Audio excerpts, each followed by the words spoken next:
What is going on, YouTube people?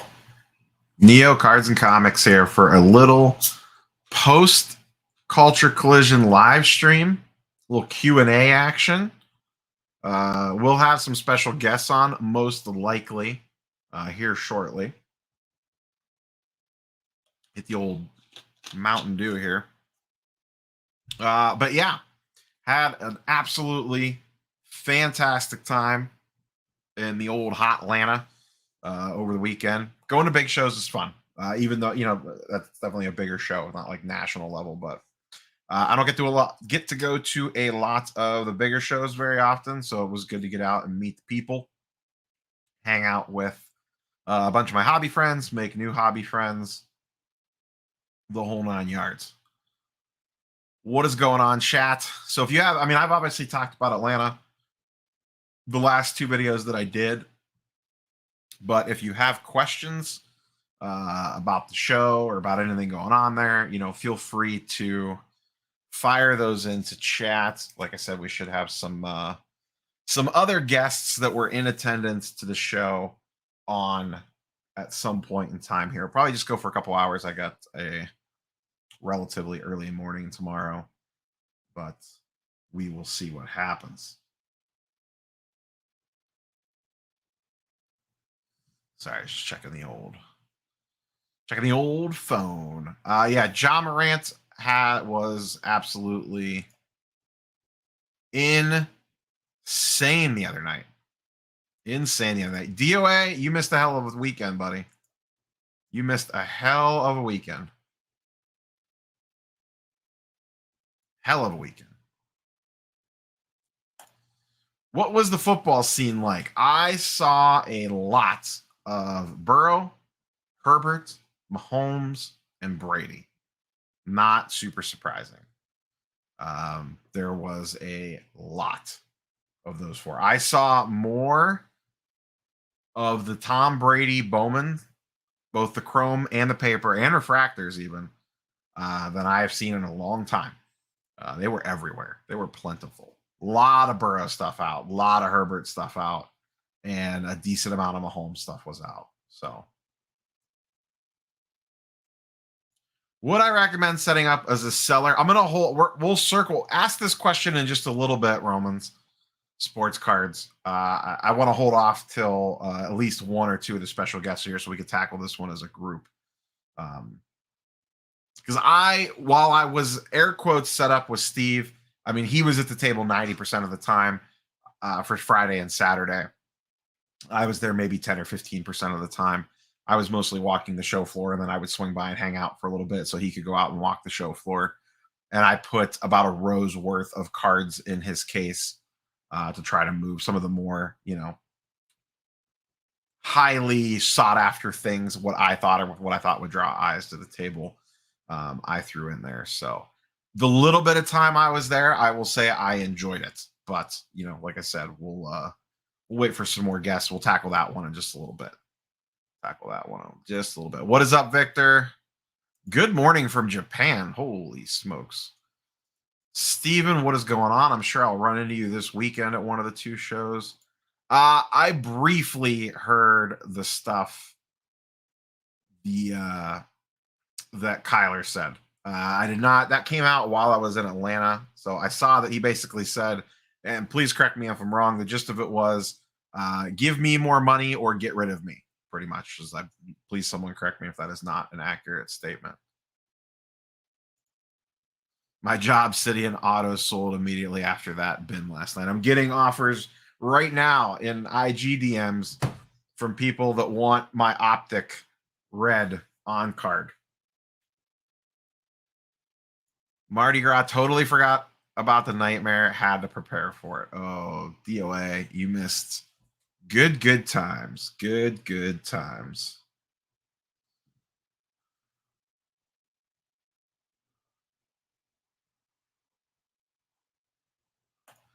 Seems like rock cards are going for higher than graded unless you have a 10. Do you think this will change? Doesn't seem worth it to grade cards. Given the state of current population counts, I think this trend's going to continue. PSA 9s, especially for just average stuff. Silvers, base, weird colored parallels, I don't think are going to go for much more than raw. I really don't. The demand is there for the PSA 10 and the 10 only, and the pop reports get so high that I don't know that nines on ultra modern. I'm strictly speaking ultra modern here, and not massive cards. I'm talking about like $500 Lucas or whatever. I don't think it's going to hold a super big premium over raw. PSA nines and SGC nines have air quotes closed the gap. I don't think so much that it's SGC going up, because SGC nines always sold for around raw. Now PSA nines are just coming down to that price because of the abundance of 10 and the demand for 10s. So you just got to make sure that you, on average, hit more 10s than 9s, and you'll be all right. I am hoping to go to the Shipshawana show. That is the next one on my radar. That show, the way that it works out for me is very convenient for me. So I am most likely going to be trying to hit that show. I thought about going to Chicago, but I don't think that's going to happen. So we're going to shoot for Shipshawana. I like that show a lot last time too. Very good show if you're in the Midwest and can drive there. Not really anywhere convenient to fly into.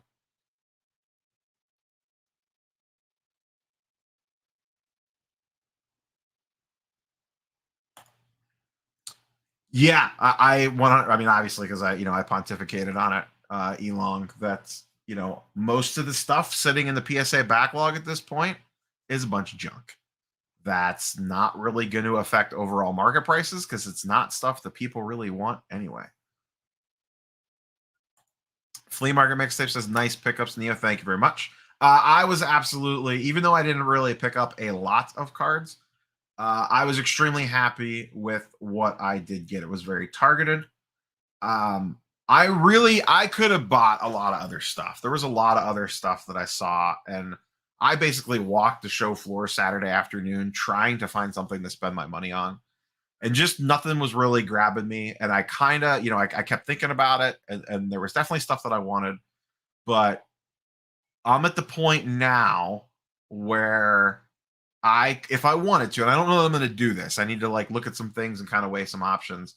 I could knock out something bigger. The war chest is built back up again after this weekend. I potentially could knock off something decent size or something nicer, or maybe two pretty nice things, but I'm not sure what those things are yet. So if I would have ran into the right card and it would have spoken to me, I would have pulled the trigger on it.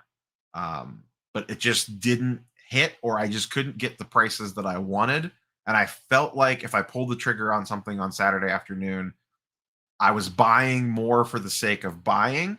And I really wanted to buy something. That money was burning a hole in my pocket as fast as it went in there. I really wanted to buy something, but I stayed disciplined and held off. So we'll see what comes out. But I have 2 local shows this weekend. One on Saturday in Broadview Heights, one on Sunday in Independence. Both are around 100-ish tables. I have most likely, fingers crossed, Shipshawana show in a couple weeks. And I just saw right before I hopped on the live that Card Collector 2 is going to do another trade night in a couple weeks. So I may try to head down for that. I missed his last one.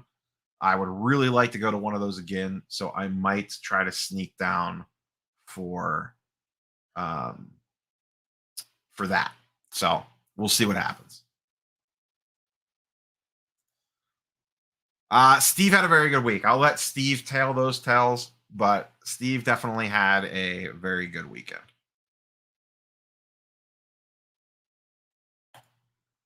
Yeah, I really don't know how the baseball strike affects the market. I hope it creates some buying opportunities.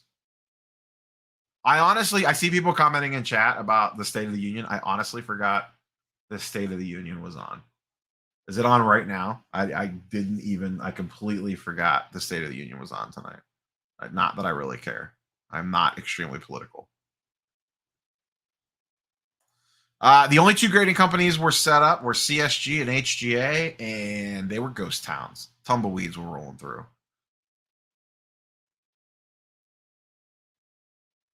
Cheering for your Cavs so you could put Dakota in his place. Cavs got to get healthy, man. Darius Garland has a nagging back contusion thing, and Karis LeVert has a foot sprain. So hopefully they're both back for games by the end of this week. I agree. I think grading prices are going to continue to fall. I actually won the PSA lottery today. I have 20 slots. I have no idea what to do with them. I definitely do not have 20 cards laying around. There's a real good chance. I got. Let me hide this comment real quick.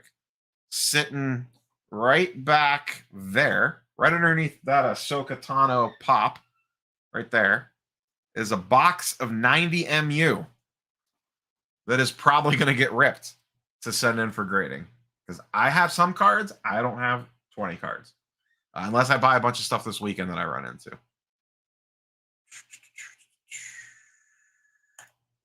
Good evening from the frozen Canadian land.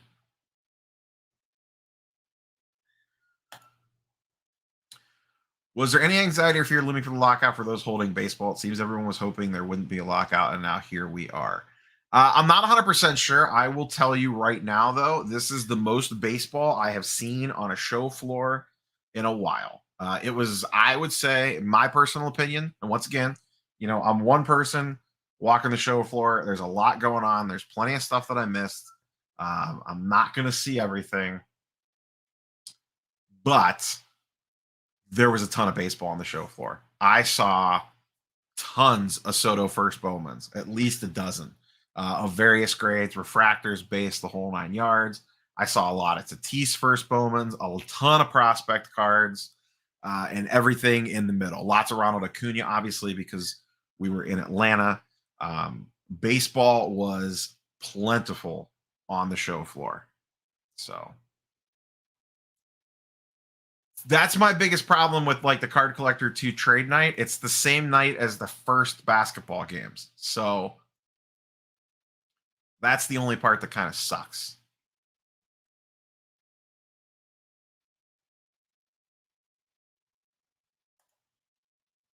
When Illinois realizes tolls kill the Chicago show, they'll be better off. I know at least 3 people that are passing because of that parking and general hassle. Interesting. I've heard that show's really good. I've never heard one bad thing about that show in Chicago.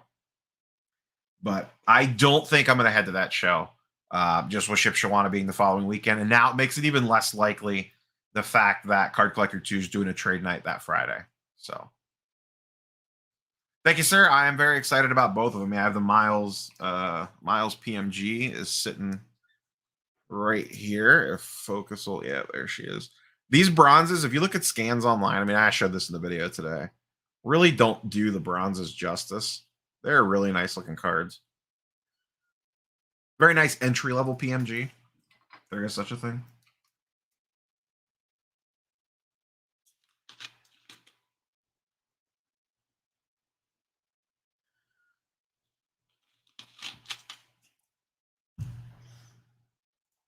Got to be super picky these days. I agree, PK. I am pumped for Kenobi.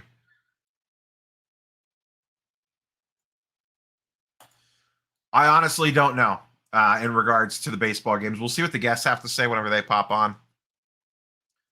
Will the impact from losing baseball games be short-term, long-term for card prices? I don't know. I would really like to buy some baseball on the dip, the right players. So I actually bought 2 baseball cards today prior to the lockout, but they were lower priced. It was 2 cards for about $300. So those will be coming in. 2 refractors. We'll reveal the player later. No problem, Jack.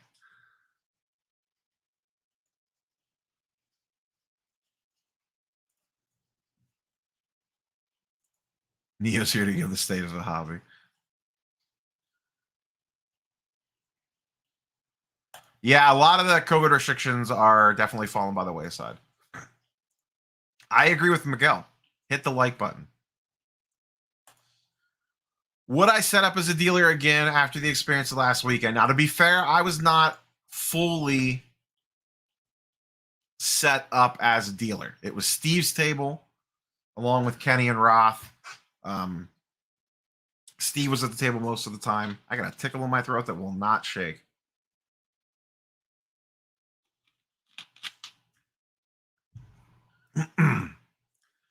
So it wasn't like I was sitting behind the table for 8 hours a day. I would swing in, cover the table for 15, 20 minutes. Steve would roam around, and then we would switch back. So I did not get the full dealer experience. I got a partial dealer experience.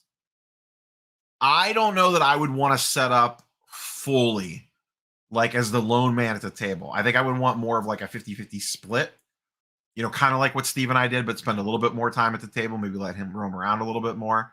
I just don't have a lot of inventory. I really don't. And I have way less. My case is really light right now because I sold a lot of cards this weekend.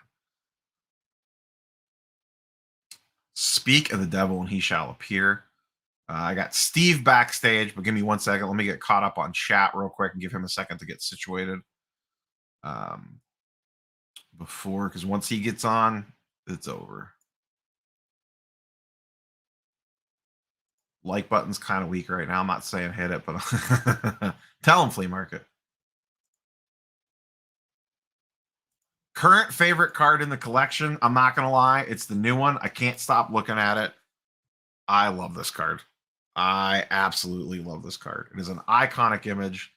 It is gorgeous looking. But it's the flavor of the week because it's the card that I just got. So I can't. That's a major PC card. I've been looking for this card forever. It's one of the harder ones to find in a decent grade. Well, we'll get the word himself. What I really want to know, did Flipping Steve beat the young guys on the court? Steve, I know one of my favorite quotes of the weekend was when Steve, Michael Hamm, my wife, and I were on our way back. I think it was on our way back. It was when we went out to dinner at Hattie B's to get some hot chicken. And Steve was talking about bringing heat or something and said, I got to learn this young game talk or something like that. Learning the lingo from the kids. Oh, yeah. Kids, hold on a second. Hold on a second. Oh, and he hid. He hid. Of course he hid. I'm here now, just like he hid when I asked them to, step up on the court. They all hid. And then after I left the convention center, they all went out there and started shooting hoops. But, they were like, oh, Steve, go ahead. We'll be right behind you. So I went back to the hotel, got ready for trade night. And next thing I know, I'm seeing on Instagram they're over there shooting hoops. I'm like, oh, I see. They had to get me out of the building first. Look at him. Look at him right now. Look how scared he is. Look, he won't even show his face. That's a true story. Because I got there and he was like, oh, we're not playing. We're not playing. I mean, I was actually sore all weekend, so you still see me trying to run across the freeway. But I saw you. So Steve at trade night Saturday night looked like a man in a retirement home when I saw him on Saturday night. Michael Hamm goes, Steve looked at me and said, if we don't make it across the street and that car comes, it's just going to hit me because I can't move. I was sore. The whole trip was tiring. I mean, it was awesome, but exhausting. Like, that's one thing I want to talk about in my recap is, I guess the new level of, I don't want to say respect because I didn't disrespect, but the new appreciation that I have for these people who set up at these shows every week to make the shows possible. Yes, you need customers or you need people to come look at and buy your cards, but people need the shows as well. And I couldn't go week to week to a show and set up and try to keep constant inventory. I mean, I would literally have to quit everything that I do to do that. And I guess that's what a lot of people have done. I wouldn't be able to do it. I see you back there, Kenny. I'll get you in 1 second. I want to get caught up on chat really quickly, and then we'll bring the young buck on. Charles, aka Stacking Gems, was at the show. It was absolutely fantastic hanging out with Charles for a little bit at the show. That you are a freaking character, my dude. Kevin says he bought his first Vibranium. How was the Marvel card market at the show? We'll kick this off first when we bring Kenny on real quick here in a second. I do indeed love the LeBron. Flipping Steve got tenderized. Great curator. We're talking some smack to you on they his, thought on his they were going to try to tenderize me, but it didn't happen. It was a reverse tenderization. You're too tough to tenderize. You can't tenderize that old beef. Yeah, well, they said, man, he's like beef jerky. We can't tenderize him. Michael Ham in the chat. Was great hanging out with him this week. Guys need a train at a trade. All right. He's mid-drink. And we'll kick off with this. There's the young buck himself, the man that was too afraid of old man flipping Steve. I think your new nickname Stacking Steve because you were stacking cash all weekend, Steve. He was. Yeah, I had a pretty good weekend. It wasn't bad. I can't complain. It was worth it. It was even worth the hassle of getting home, and that's a whole nother nightmare. The worst part was leaving. And I don't mean that in a way as in I didn't want to leave. The worst part was getting home in the airport and stuff like that. I heard the TSA agent wanted to do a deal with you on your way out of the airport. Well, yeah, the first time I've ever got stopped for my Pelican case at security, and they searched it. They also did like some little rub down test with some cloth and was testing all cards those. Or on you? Who got the rub down? On the mags, like on the mags. Yeah, like they were rubbing all the mags down with this cloth. I guess they say when you send it through the X-ray machine, it can look like C4. I didn't get stopped going or coming. Neither way. I've never been stopped before, and I've been through multiple times. I know of people that have been. The problem was there were 6 other bags ahead of mine, so I had to wait for 5 other people to get searched as well. And there was only one guy doing it. There was 2, but then one guy just kind of walked away with somebody else and never came back. So one dude was busy, and it put me late to my gate.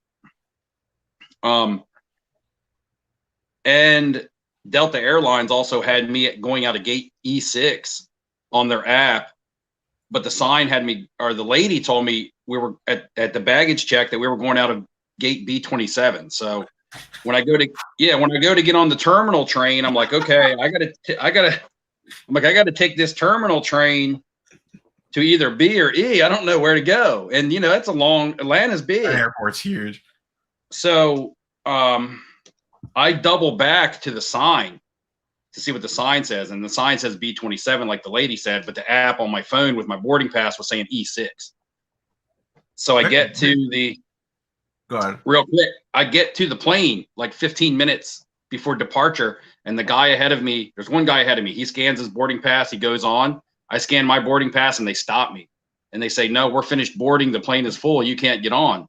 And I'm like, what do you mean? I bought a ticket months ago. I have a boarding pass. And they're like, sorry, we called you. They asked me my name, and they're like, we called your name 20 minutes ago, and you didn't respond, so we gave your ticket to somebody on standby.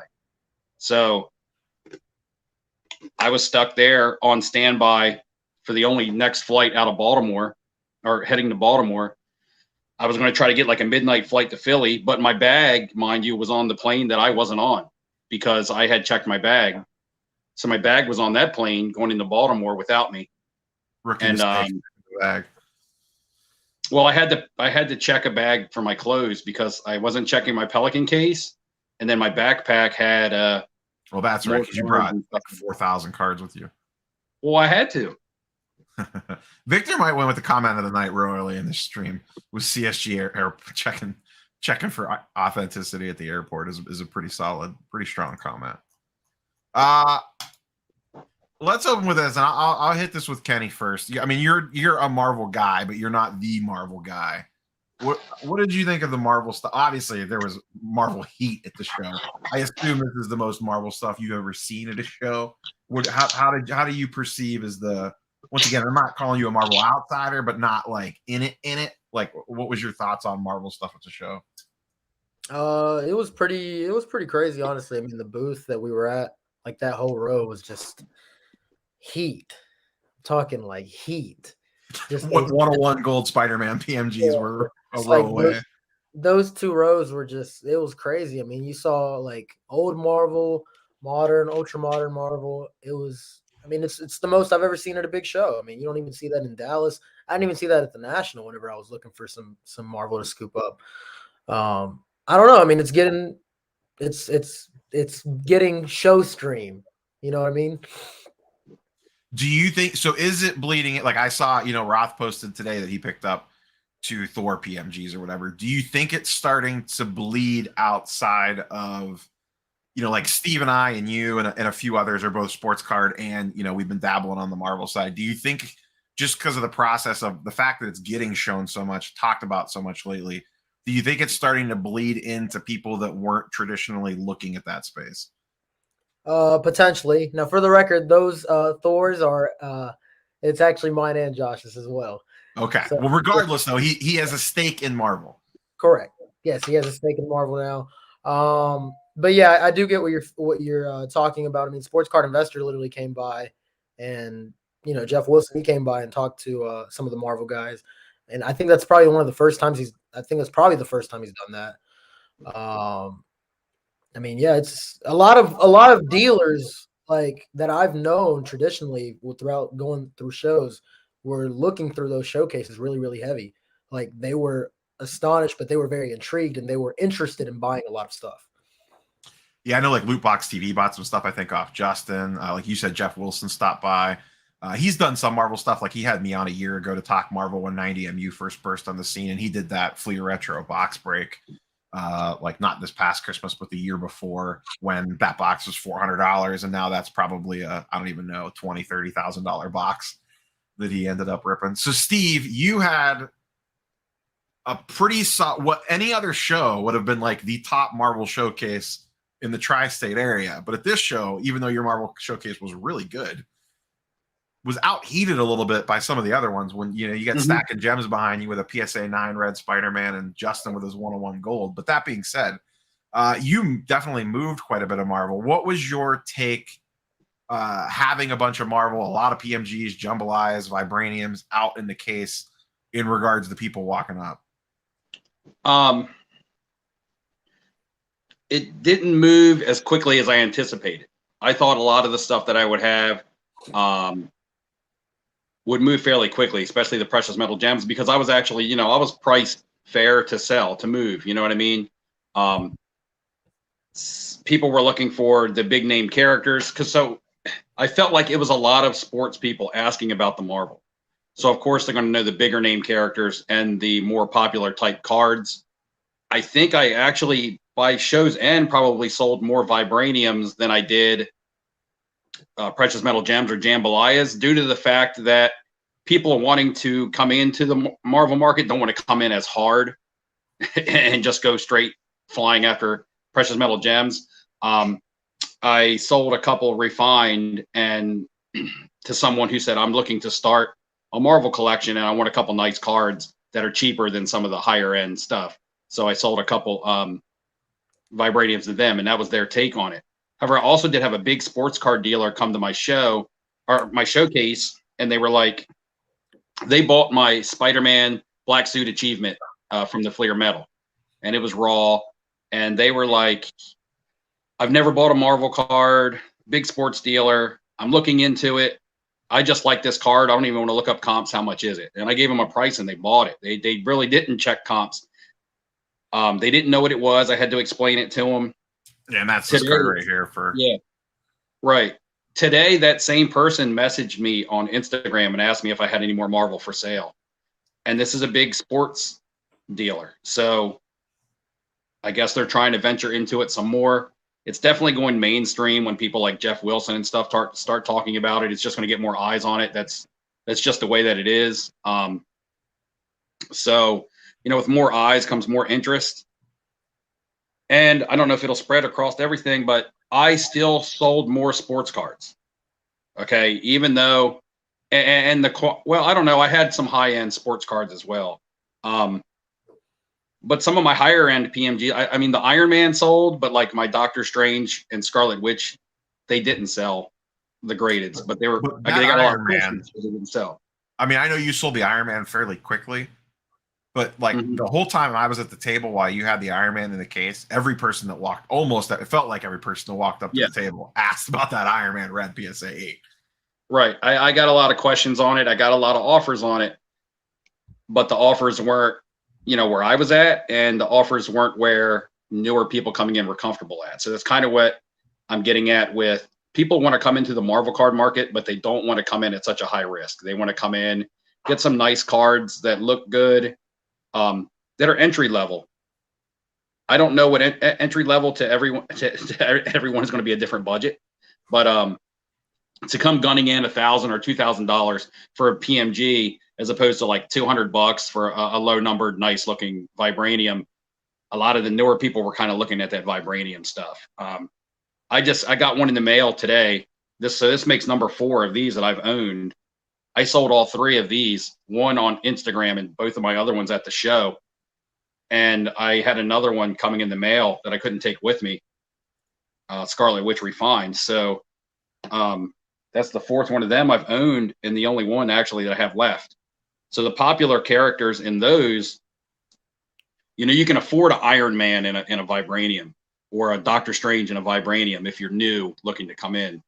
And that's kind of the takeaway that I got. Now, once we get into sports cards, it's a whole different movement. But to me, it felt like a big education show.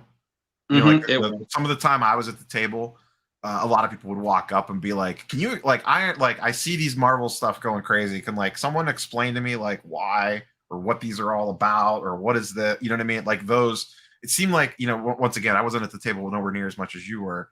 At the time that I was there, it did seem like there was a lot of those questions, and it seemed like, talking to Justin and Norin and Charles and those guys, and Marvel guy and that crew, that a lot of them were kind of getting the same thing. Like, I know that these are hot. I know a lot of people are talking about them, but I don't necessarily fully understand why, or understand what's going on with these.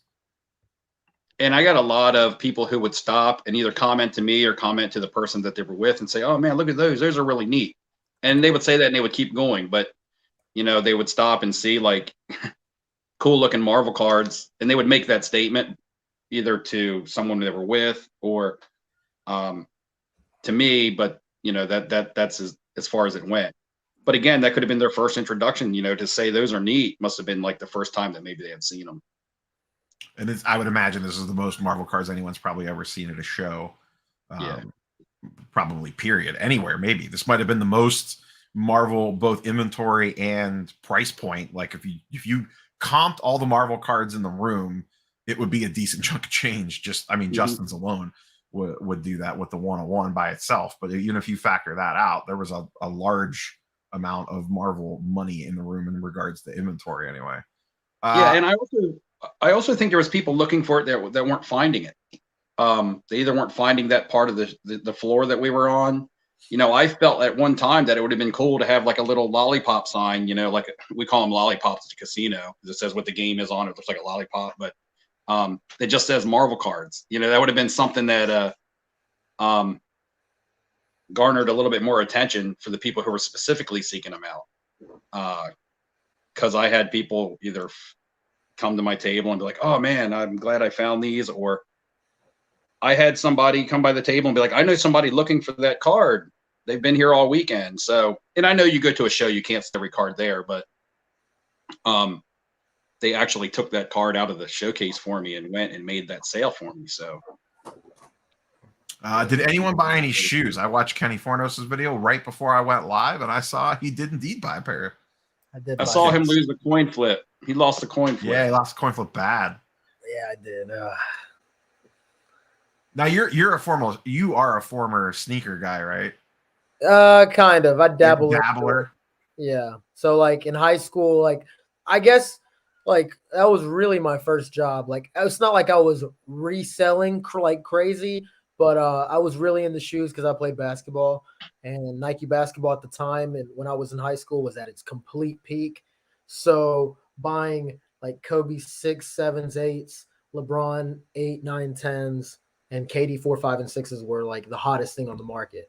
And they were moving like clockwork. I would go to sneaker conventions just to buy new basketball shoes. So I get with for example, with sports cards, you can buy and you go based off comp. With sneakers, for years it's been just StockX. StockX is the market completely. It's either StockX or nothing. There's no other factors. Let's switch over to the sports card side of things. To me anyway, and like I said, I don't go, Kenny could probably answer this question better. Just walking around looking at showcases, I felt like there was a ton of baseball in the room. It seemed like every case I looked at was loaded with first Bowman autos. I mean, there was a lot of everything in the room, but it felt like there was a ton of baseball in the room. Did it seem baseball heavy to you, Kenny? It seemed raw heavy, honestly. That's really what I saw more than most shows that I go to as far as big shows. There was a lot of raw at a bunch of tables, and that's That's pretty uncommon, honestly. Like I don't, go from showcase to showcase and see just three straight dealers of just raw cards. That's very uncommon. I thought that this show had a nice mix of high, mid, and low end. Like I felt like I got a little bit of everything. Like, I've never been to a Dallas show, but everyone tells me that the Dallas show is like it's all not all super high end stuff, but it's definitely skews a little more on the high end side of things. To me, I felt like I could walk down a row and see everything from a $5 card in a showcase, to your point, to a $200,000 Tom Brady in a showcase and everything in between. But I felt like I saw a lot of cards in that $500 to $2,000 range that I think a lot of people work in. Steve, what did you get a good sense for like inventory to show? I know you didn't get out on the floor quite as much, but you walked it a little bit. Yeah, I walked it a little bit. I feel like I missed one entire side of the room. I just never got out from the table too much. Either I got out when it was slow, a little bit towards the end of the day on Sunday, occasionally when you were there, but then I would walk away and then you would be texting me, people are asking about these. And because you have your stuff priced. If you had your stuff priced, I would have known. Well, even if I had it priced, at least gives me an idea. Yeah, and well, like you said, I was selling a lot of raw cards, and the night before in the hotel, I did start stickering my cards. The problem was when you put a sticker on a raw card, now you're covering up a portion of the card, and of course, people are really going to want to inspect the card. So to save them from having to take them out of the team bag and this, that, and the other to see the card without the sticker covering up like the right corner of it, I just didn't sticker. Other than my Marvel, I stickered on the back because even for myself, I'm not familiar with the comps. I don't have the memorized comps for some of the Marvel stuff. So all my vibraniums were stickered on the back so I could just pull it and reference it. However, a lot of the stuff that I was selling, I'm very familiar with the stuff in the showcase because it was stuff that I buy and sell like all the time. And to me, it was just a common theme of people wanting Hall of Fame autos. Hall of Fame auto. Larry Bird. Every time you walked away from the table, what's he had on this Larry Bird? What's he had on this Larry Bird? What's he had on this Larry Bird? Larry Bird was like one of my hottest sellers to the point where you guys know that Larry Bird's like my favorite all-time player. And I was buying those autographs up for like the whole entire past year. But I sold so many that I took the rest of them and put them back in my box because I didn't want to sell all my Larry Birds. I was like, damn, I'm running out of Larry Birds and I got to have some for me. I thought you were going to run out of cards, period, on Saturday. So I put those back into my case.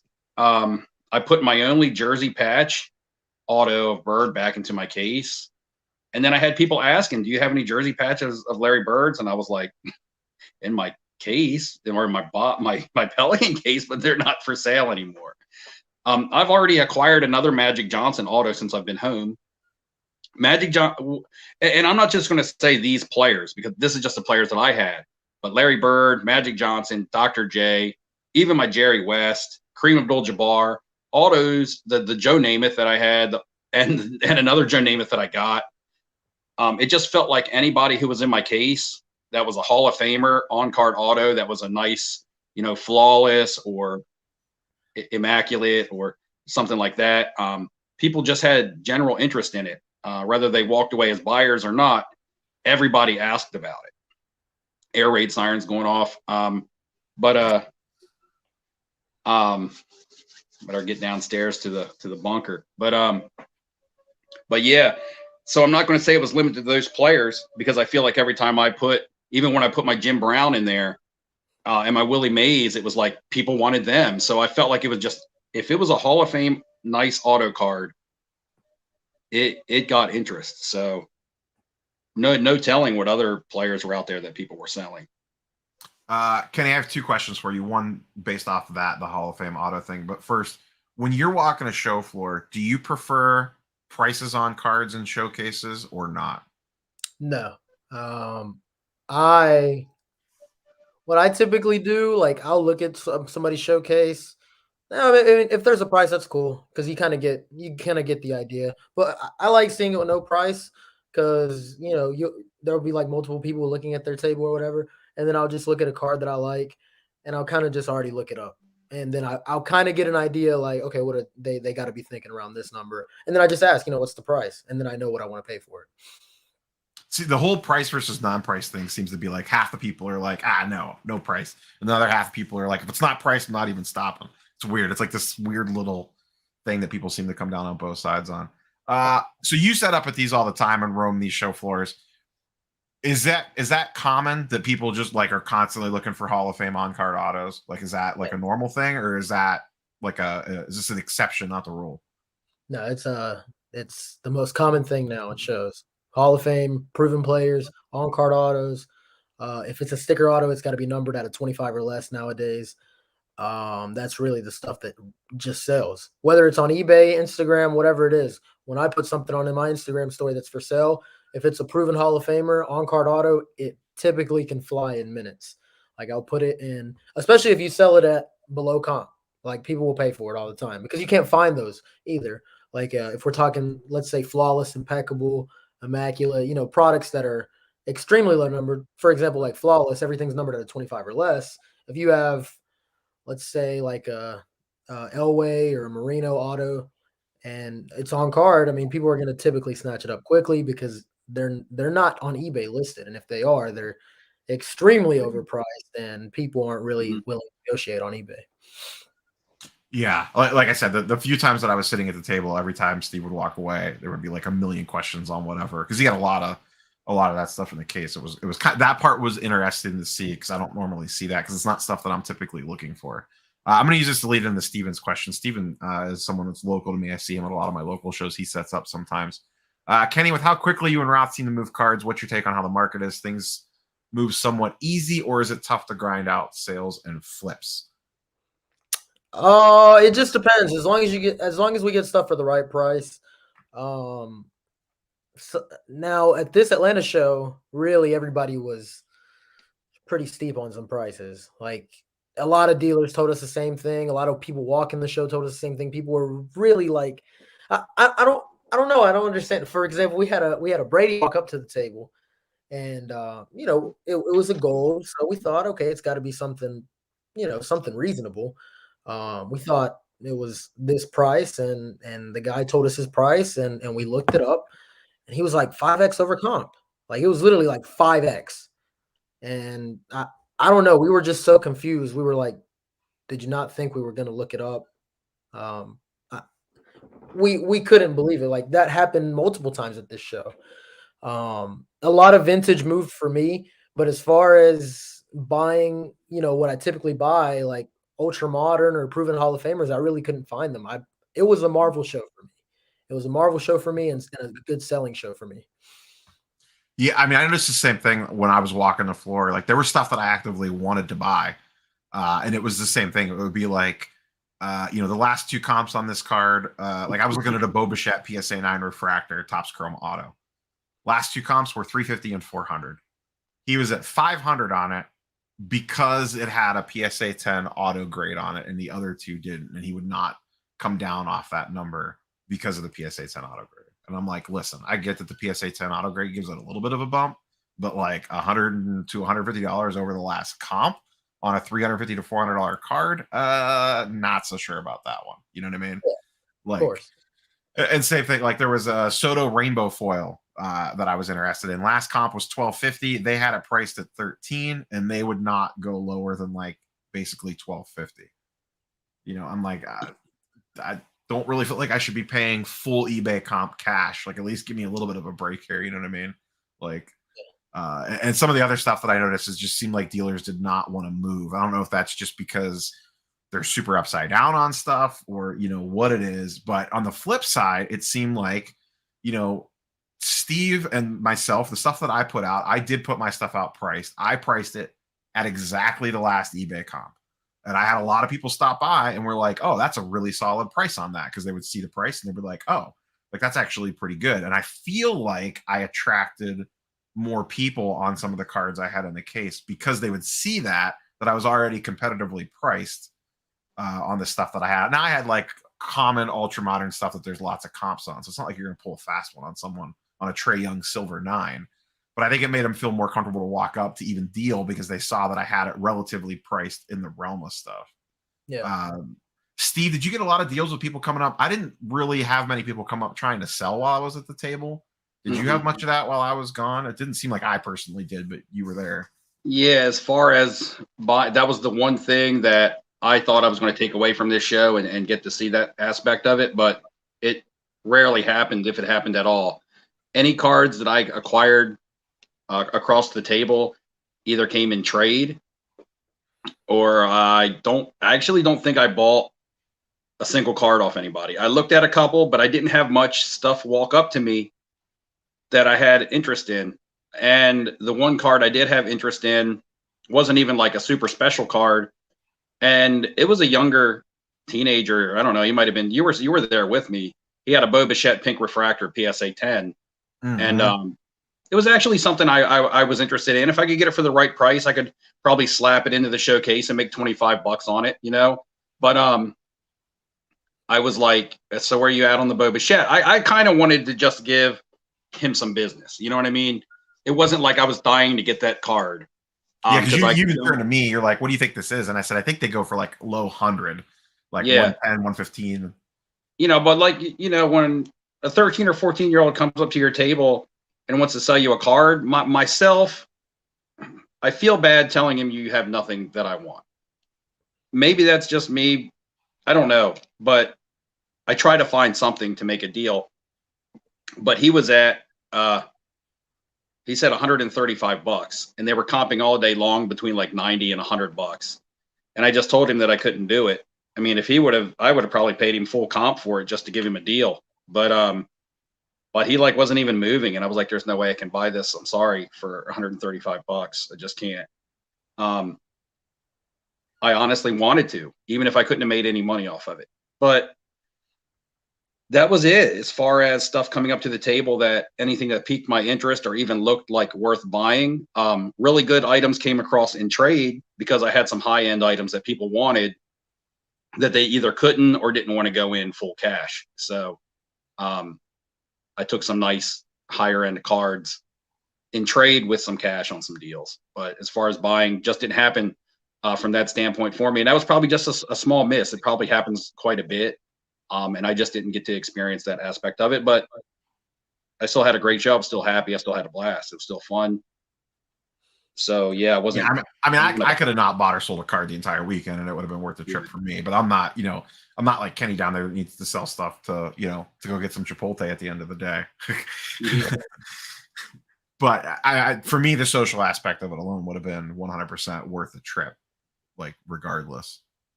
What made stuff, because everybody had a different experience when it came from selling. Some people were saying, I only sold one card today, and it was at the end of the day. Some people were like, I was only able to sell at trade night. Now, I don't know if it was prices, if it was what they had. Luckily for me, especially on my sports card stuff that the people were asking about, I was in at such a good entry level, or I was in at such a good price that I could give people deals and still make money for myself. So when people feel like they're getting a deal, but I'm still profiting. So for example, if I bought a Larry Bird auto last year for 150 bucks and they're going between 300 and 400, and somebody comes to the table, they're like, how much for the Bird? And I'm like, 400 bucks. And they're like, would you take 350 or 325? I can do that. You know what I mean? Because I bought it for 150. So even though I'm not making huge gains, I'm making 150 bucks, but they're getting a great card at a great deal. And I was just lucky enough to be in that situation to where I wasn't so much invested into the cards that I had that it made me not be liquid. It made people feel like they were getting a good deal and a good card for the price, which they were, without me trying to bang them over the head for full comp. And sometimes, even like selling to them for 75 to 80% of comp. Yeah. Meme Factory asks, go ahead, Steve. I was going to say, but I realize not everybody's in that situation.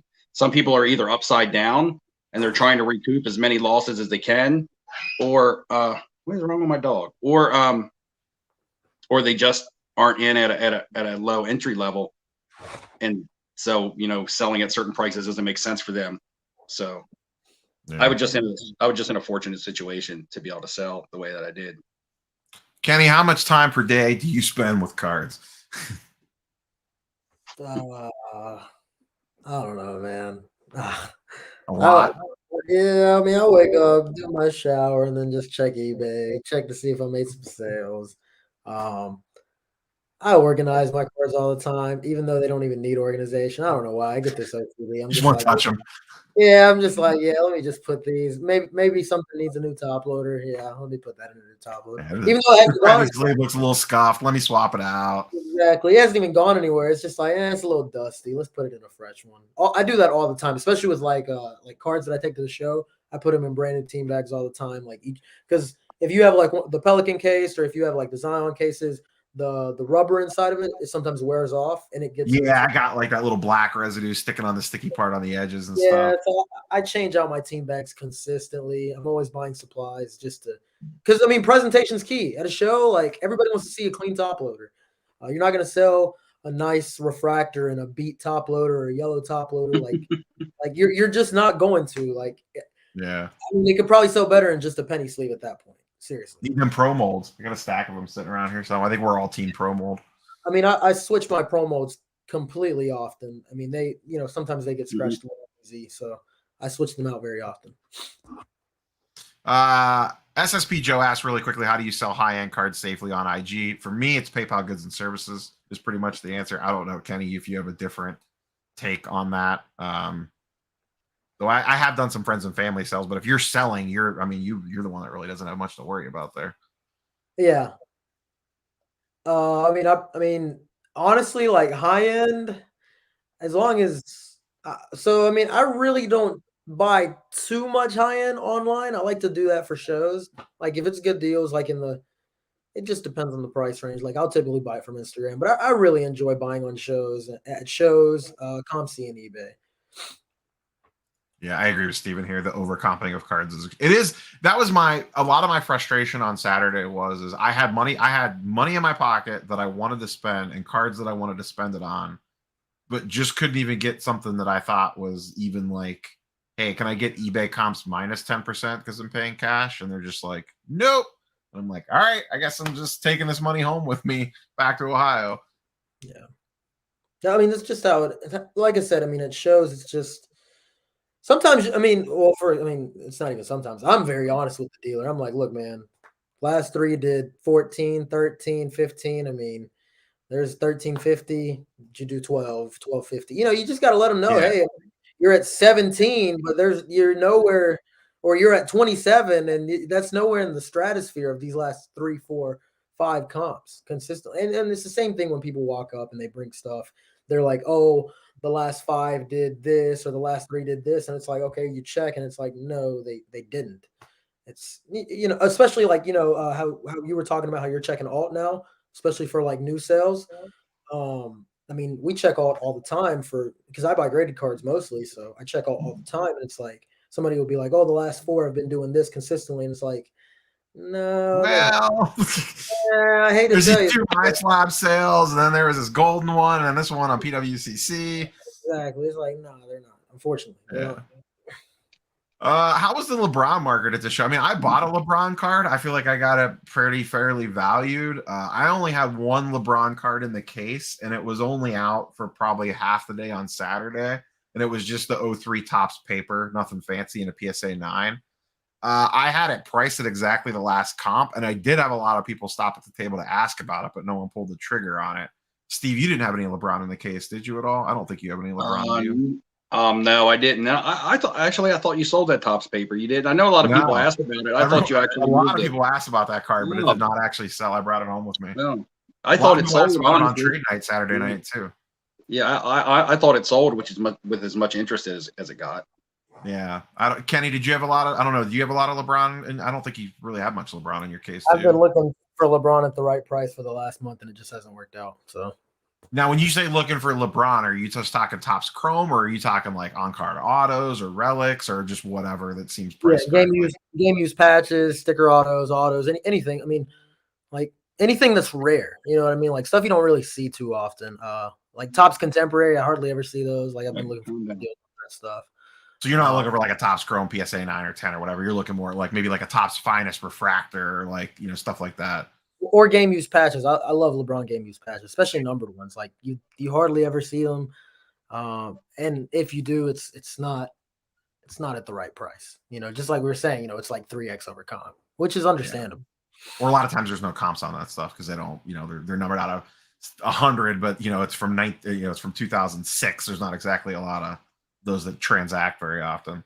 So how do you on cards like that, like say like a LeBron game used, say it's like a napkin patch out of 150 or whatever from some random upper deck set, and there's no direct comps on that card. You just use your gut to say like, well, in general, mid-numbered LeBron game use stuff generally sells for this number. Is it just as simple as that, or?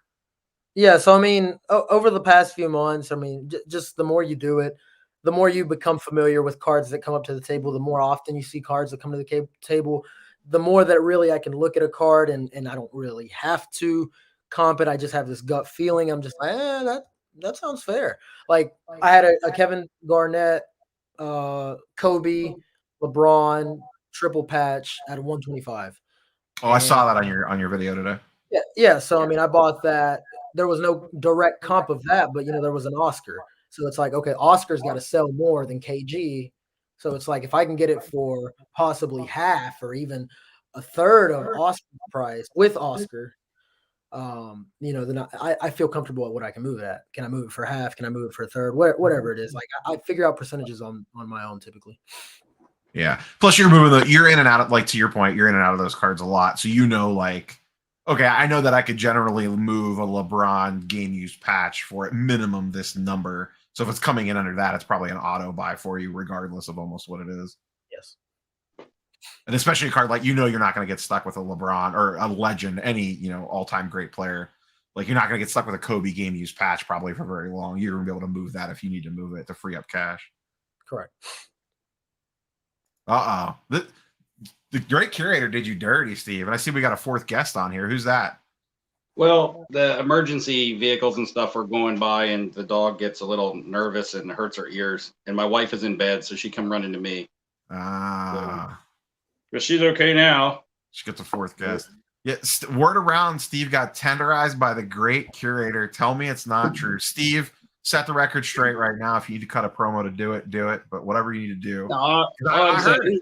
I watched his video, and he's like, me and Merlin tenderized Steve, and I was like, I didn't think Steve got tenderized very often. This seems weird. First off, if they tried a 2-on-1, it didn't work. They couldn't even double team me. They couldn't run a zone on me. They couldn't stop me no matter how hard they tried.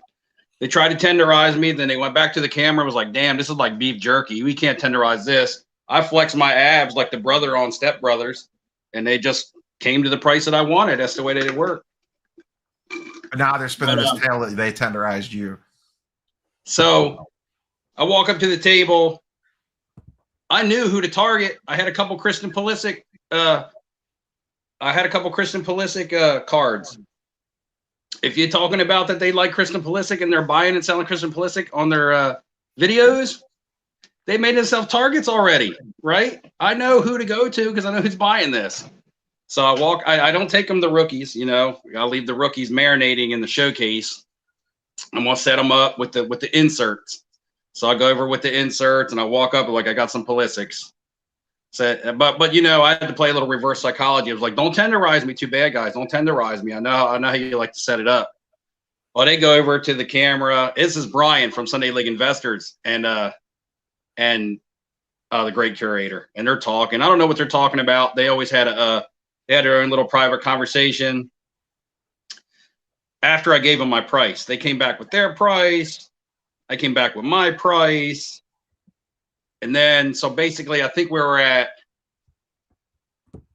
1,050. I was at 1,050. They were at 1,000.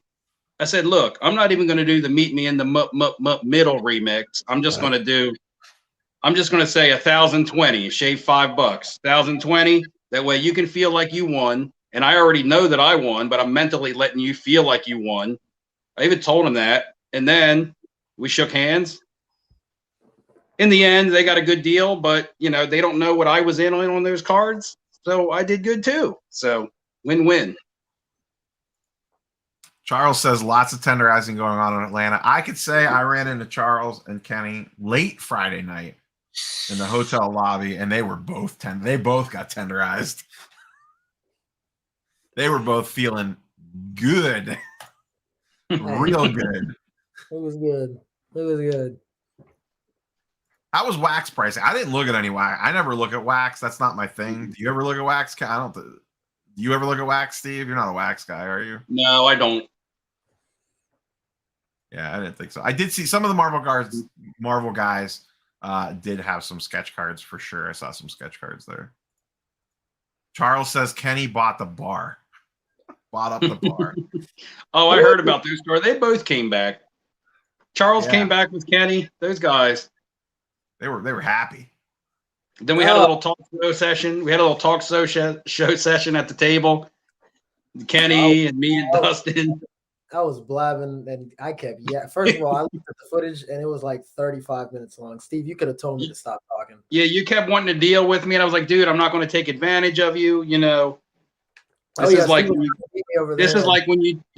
you get a girl drunk and then they say you took advantage of me. I was like, I'm not trying to take advantage of you, man. We're going to deal when you're sober in the morning. I was good. I was good. You were good, all right. No, I was. I was good. I knew what I was paying for the card. I mean, I paid the same amount. You were feeling good. He wouldn't have let that footage. You know, he would have had that footage edited out if it wasn't good. If he looked too crazy. Yeah. So speaking of wax, I got some wax in the mail today. The editor makes it all look. The editor tells the story. Ooh, I got some graded wax. I edit, yo. I'm just saying, you spin the story however you want when you edit. I know. You control the narrative. Exactly. So, Kenny, where would you, because you go to the shows all the time, where would you rank this? I mean, I know the first Atlanta show was a little, like, you know, a little weaker, but that wasn't necessarily the show's fault. It was the timing of the show. You know, it was the same weekend as the Dallas show. It was a week before the National. This was their second one. To me, this felt like a pretty good show, but I don't go to these things all the time. Is this in the upper tier now? I know it's not like Dallas level or anything crazy like that, but like where would you put this in regards to like larger travel shows? I mean, it's something I'm definitely going to go to again because I'm on the East Coast, so it's something very like feasible. Like it's right there. It's only a 3.5-4 hour drive for me. I mean, so is it like National 1, Dallas 2, and then kind of like a large clump of like a bunch of other shows? Yeah, I mean, I really enjoy the Philly show. I really do. I've went to the Philly show now twice or 3 times. I don't remember now, but I really, really enjoy that show. That's a really good show. That's coming up soon. I love my local. You're skipping it this weekend. I am. I mean, Dallas. Like, I'm sorry. Like, I can't miss Dallas. I'm sorry. I just can't. Yeah, but here's the thing. I'm going to Philly because it's easy for me to drive to one day, Saturday, while everybody else is up in or down in Dallas. You know, and all this, they're going to leave all the deals for me to have to myself. Everybody in the Northeast is still going to go to Philly. Well, they're going to be setting up, but I don't know. There'll still be less competition. Now, I will say I also like Philly because of the casinos. Like, not the casino, the sports betting. I'll stay away from the sports betting. Yeah, for me, I like the Atlanta show. It travel wise, it's convenient. Atlanta airport sucks, but it's cheap flights, so you can get in and out of town pretty cheaply. The hotel setup's nice. I like the hotel that they have, like the attached hotel, like where a lot of us stayed, was super convenient. You got off the elevator and you were a 3-minute walk to the show floor. You know what I mean? There's a lot of restaurants around. The Braves stadium's right there. Like if the Braves were home in the summer, like that would be a sweet setup. You know, there's all those bars and stuff. Like I don't know, it felt like a really nice setup to have a larger show. Like everything was very convenient and right there. Yeah. That was the one thing I'll definitely change next time is I'll stay in the hotel at the convention center. When I looked up the 2 hotels in the Sheraton, it says directly across the street. But it didn't say it was like across like a 8-lane highway. So they had a crosswalk up top, you know, like cities do, but you had to walk away all the way around and go up all kinds of flights of steps and back down flights of steps. So after the first time walking over to that, the rest of the time, me and Michael Ham just like hauled ass across the highway. I was trying to run, but I couldn't. I kind of looked like Mario trying to run on Super Mario Brothers without the speed button. And then be that star. Yeah, so but the rooms looked, when I looked them up, the Sheraton rooms looked like they were bigger and had like an actual like living area with a desk and a sofa and stuff. And I didn't know if they offered those. At least I didn't see them.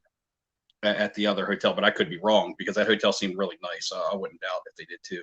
And that'll be the way that I go next. Our year. room was big. I mean, we had a single king, but it was a big, like there was a lot of space in our hotel room for sure. I got this question right when I first fired up the stream, and I'll ask it now that you guys are in here. This is more so for Steve. The question basically was, would you set up again, or like kind of how was the dealer experience? And I'm sure you'll have a video about this in detail, so you don't have to, break it all down, Steve. But I guess the simple short question is would you set up again as a dealer? Like, did you have an enjoyable experience on the dealer side overall? I would. Now, without the guys around me and everybody being there, it wouldn't be nearly as fun.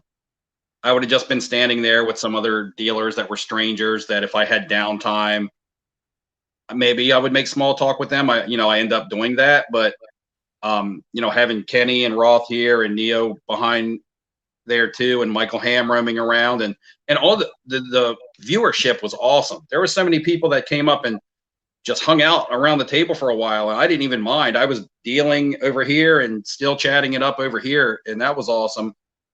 Could I do this all the time? I couldn't. I think I said this when Kenny asked me in his wrap up. He had me, I don't know if that's going to be in his content or not, but a newfound, I already respected the card, but a newfound appreciation, that's the word I'm looking for, a newfound appreciation for the people who do this every week, because it's not easy. I don't think I ever got to bed earlier than 3 a.m. And I wasn't out partying, but I never got to bed earlier than 3 a.m. and I never slept later than 8 a.m. Setting up, taking down, dealing can be mentally exhausting. Keeping inventory, keeping inventory is the one thing that surprised me, because after halfway through day 2, I was like, I might run out of cards. You were reaching into that Pelican case. It was getting a little thin down there.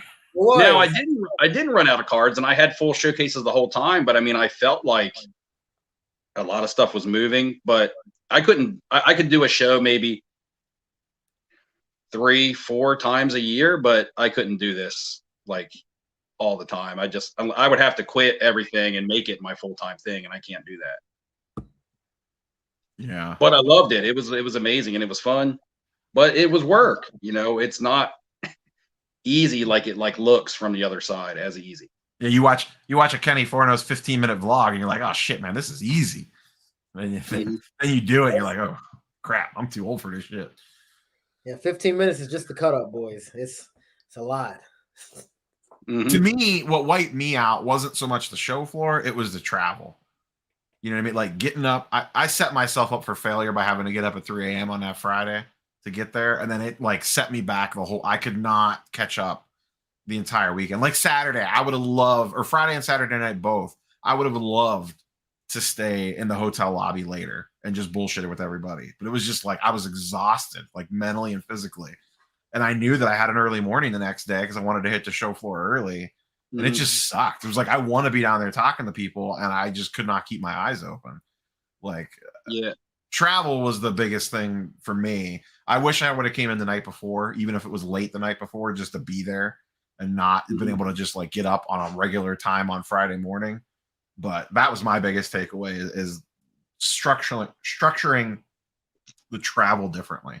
Then Sunday I was flying out at 8:30 in the morning. And it's Atlanta airport, so you need to get there a little extra early. So I had to get up at like 5 a.m. on Sunday. And Saturday night, we were talking to like 1 a.m. and trade night was still popping. There was still a ton of people down there. And I'm like, I got to go to work on Monday morning. I got to get up to the room and get at least 4 hours of sleep before I travel all day on Sunday. That was the only part that sucked for me. It was the travel stuff. I don't know how you do it every weekend, Kenny. Just flight after flight and hauling all that shit around. And I wasn't even like truly set up. I had some cards in this case and would hold over for Steve for a few minutes here and there, but I don't know how you do it every week, man. It is definitely a grind. Yeah, I actually got that comment a couple of times this week because it's like, now this week I was really feeling it. And for everybody in the chat, my lights are off and I've got so I'm sorry that it looks like I'm in 1996. Do you guys want me to turn on my light? Because I will turn on my light. No, you're fine. But yeah, I mean, it's this weekend. I definitely got show fatigue because I have been on the road for probably now I don't know, man. There was Dallas, there was Houston, there was a local, there was another local, and then there was this. But I think the 3-4 day shows are really where you'll feel it. You'll definitely feel it. Like Steve, your first dealer experience was a 3-day show. So it's Mhm. not like you went into like a 2-day or a 1-day show. Like you did a 3-day show and where there's trade night. And it's like, yeah, I mean, it's gonna be exhausting. And now, for example, like whenever that's why I left Atlanta. I was supposed to leave yesterday morning. After Sunday's show, I was like, man, I gotta get the hell out of here. I'm gonna drive home. I gotta get this drive all the way over with. I gotta go home. I've got to just sit on my couch and do nothing and just appreciate that for an hour or something because I've got to go to Dallas in 2 days and do the same thing again. Yeah, I messed up my scheduling. I worked at my job Tuesday and Wednesday, and flew out Thursday morning. Got to Atlanta, did all the dealer stuff on Thursday. Friday did dealer setup, then rushed to the aquarium. Had a date with the fishes. Rushed to the aquarium. I'm sorry, Michael. I'm just killing me right now. I'm gonna get the light. I think it's not the lighting. I think it's the camera. It looks like you're on like a Motorola Razor. Does it really? Sheesh. It Are doesn't you look on your that regular bad. camera, or are you like on your phone or We something? good? Is this good? I mean, it's brighter, but your internet, you still look pixelated. Like Really? He's not behind. Yeah. He's not behind. It looks you're not good. like crystal. You're not Yeah. crystal clear. I don't know. All Yeah, right. but anyway, work. 3 days of the show. I flew out Sunday night because I wanted to be there all day Sunday, and then had to catch a second flight. I got home at like midnight Sunday and had to be back to work at like 9 a.m. Monday morning. So I capped it with 2 days of my job, 4 days of the show, and all the travel in between. Like I texted Kenny from my office on Monday, and I was like, dude, I was buying, selling, and trading cards this weekend, and now I'm sitting here doing casino payroll and employee valuations. I'm like, Cole, that's flipping Steve right there, going from one thing to the next. It has nothing to do with cards or buying and selling cards. It's just changing gears for what I'm doing. And but then today I had off, and yeah, it was needed it. Kenny, you were just getting roasted in the comments. All right. First of all, okay, I get it. I just looked at the stream on my phone. Okay, it does look bad. Did you an SGC5? I don't know. It looks clear to me on my end, so I'm sorry. It looks HD on my screen. I mean, I may have to leave it, come back in. I don't know. Nah, you're good. Don't worry about it. You sound clear. That's the important part. All right, sweet. Surface wear. Oh man, you're just getting destroyed. Yes, I what I set up, like fully set up. I mentioned this, I think, before you guys both hopped on. I think I would prefer to do it more in like a tandem situation, you know, like where maybe me and you, Steve, have like a more equal split. And it's like, okay, you know, you go roam the show floor for a couple hours, I'll hold the fort, then switch off or whatever. If I was going to set up, that's how I think I would want to do it. I don't know that I would want to be, you know, locked into the table for a full 8 hours for 2 straight days. And I also, to your point, Steve, I agree. I think I would want to do it like maybe 3 times a year, you know, maybe do an Atlanta show, maybe a Philly show, and maybe like, you know, Chantilly or something like that. Or, you know, the Shipshawana show that I have, that's like a 200 table 1-day show, stuff like that. Because one, to your point, I don't know that I could keep up inventory enough if I was actually moving a lot of cards to be setting up every week, you know, like Kenny and those guys do. And it's just tiring. Like just to travel alone, like I said earlier, is just a big factor of it. And then I think this show specifically, and maybe it's like this no matter where you're at. Once again, Kenny could speak better to this, but this felt like not necessarily the show portion of it, but in regards to the number of people that I knew there, whether it was content creators or like friends of the channel or whatever, there was a ton of people there that I just wanted to hang out with and talk with. And it just, you know, you were getting pulled in a lot of different directions, just trying to cover some of that stuff. You know what I mean? Yeah, I tried. Yeah, that was the thing. And a lot of times I may have missed out on some deals and didn't care because I might've been fully engaged in a conversation with, you know, someone that follows the channel or, you know, talks to me on Instagram and got to meet me and I got to meet them. if I was in the middle of a conversation and somebody came up, unless it was like a quick question, sometimes I didn't ignore the people that were interested in the cards, but actually talking to people sometimes took priority over that. So, but it was still worth it. You know, it's not like I regret that. 100% agree. 100% agree. I'm on that home phone internet, guys. I'm sorry. It's all right. This has been well worth it. The chat is just on absolute fire right now. Just and it's great. It's great. They're just killing me. It's 100%. With my new work schedule, I'll be off on Saturdays. So anytime there's local shows like Philly, I no longer have to request time off or take the day off. So I'll be able to go up to Philly on Saturday. And it would have been cool if I knew somebody there with a table and then I could set up for part of the day and chip in, give them some money, or even Chantilly I'll be able to go to now on Saturday. I think that's within driving distance of me. Or even a super short flight like a Raleigh show or something, you know, where I can fly in the morning and fly out at night and be home. I honestly, if it wasn't being exhausted from Atlanta, I was going to get an early morning flight to Dallas, go to the show all day Sunday and then fly out. I mean, all day Saturday and fly out Saturday night on a late flight, you know, fly in, fly out the same day and just spend, you know, 5 hours or so at the show. But not a big enough gap to do that because I would just be too tired from the travel and things like that. Plus Dallas, East Coast to Dallas, that's a longer flight. Plus you got like what a 40-minute Uber from the airport to the actual show venue. So it's not like, you know, not like you're just swinging in and out real quick like it's some little quick flight. Yeah. I mean, I know Ryan from Card Collector 2 does that for Dallas sometimes. I've seen him fly in and out for the same day on shows on his videos. But I mean, that cards is like his full-time thing. Like with me, I would do that on Saturday and still have to be back to my regular job on Sunday.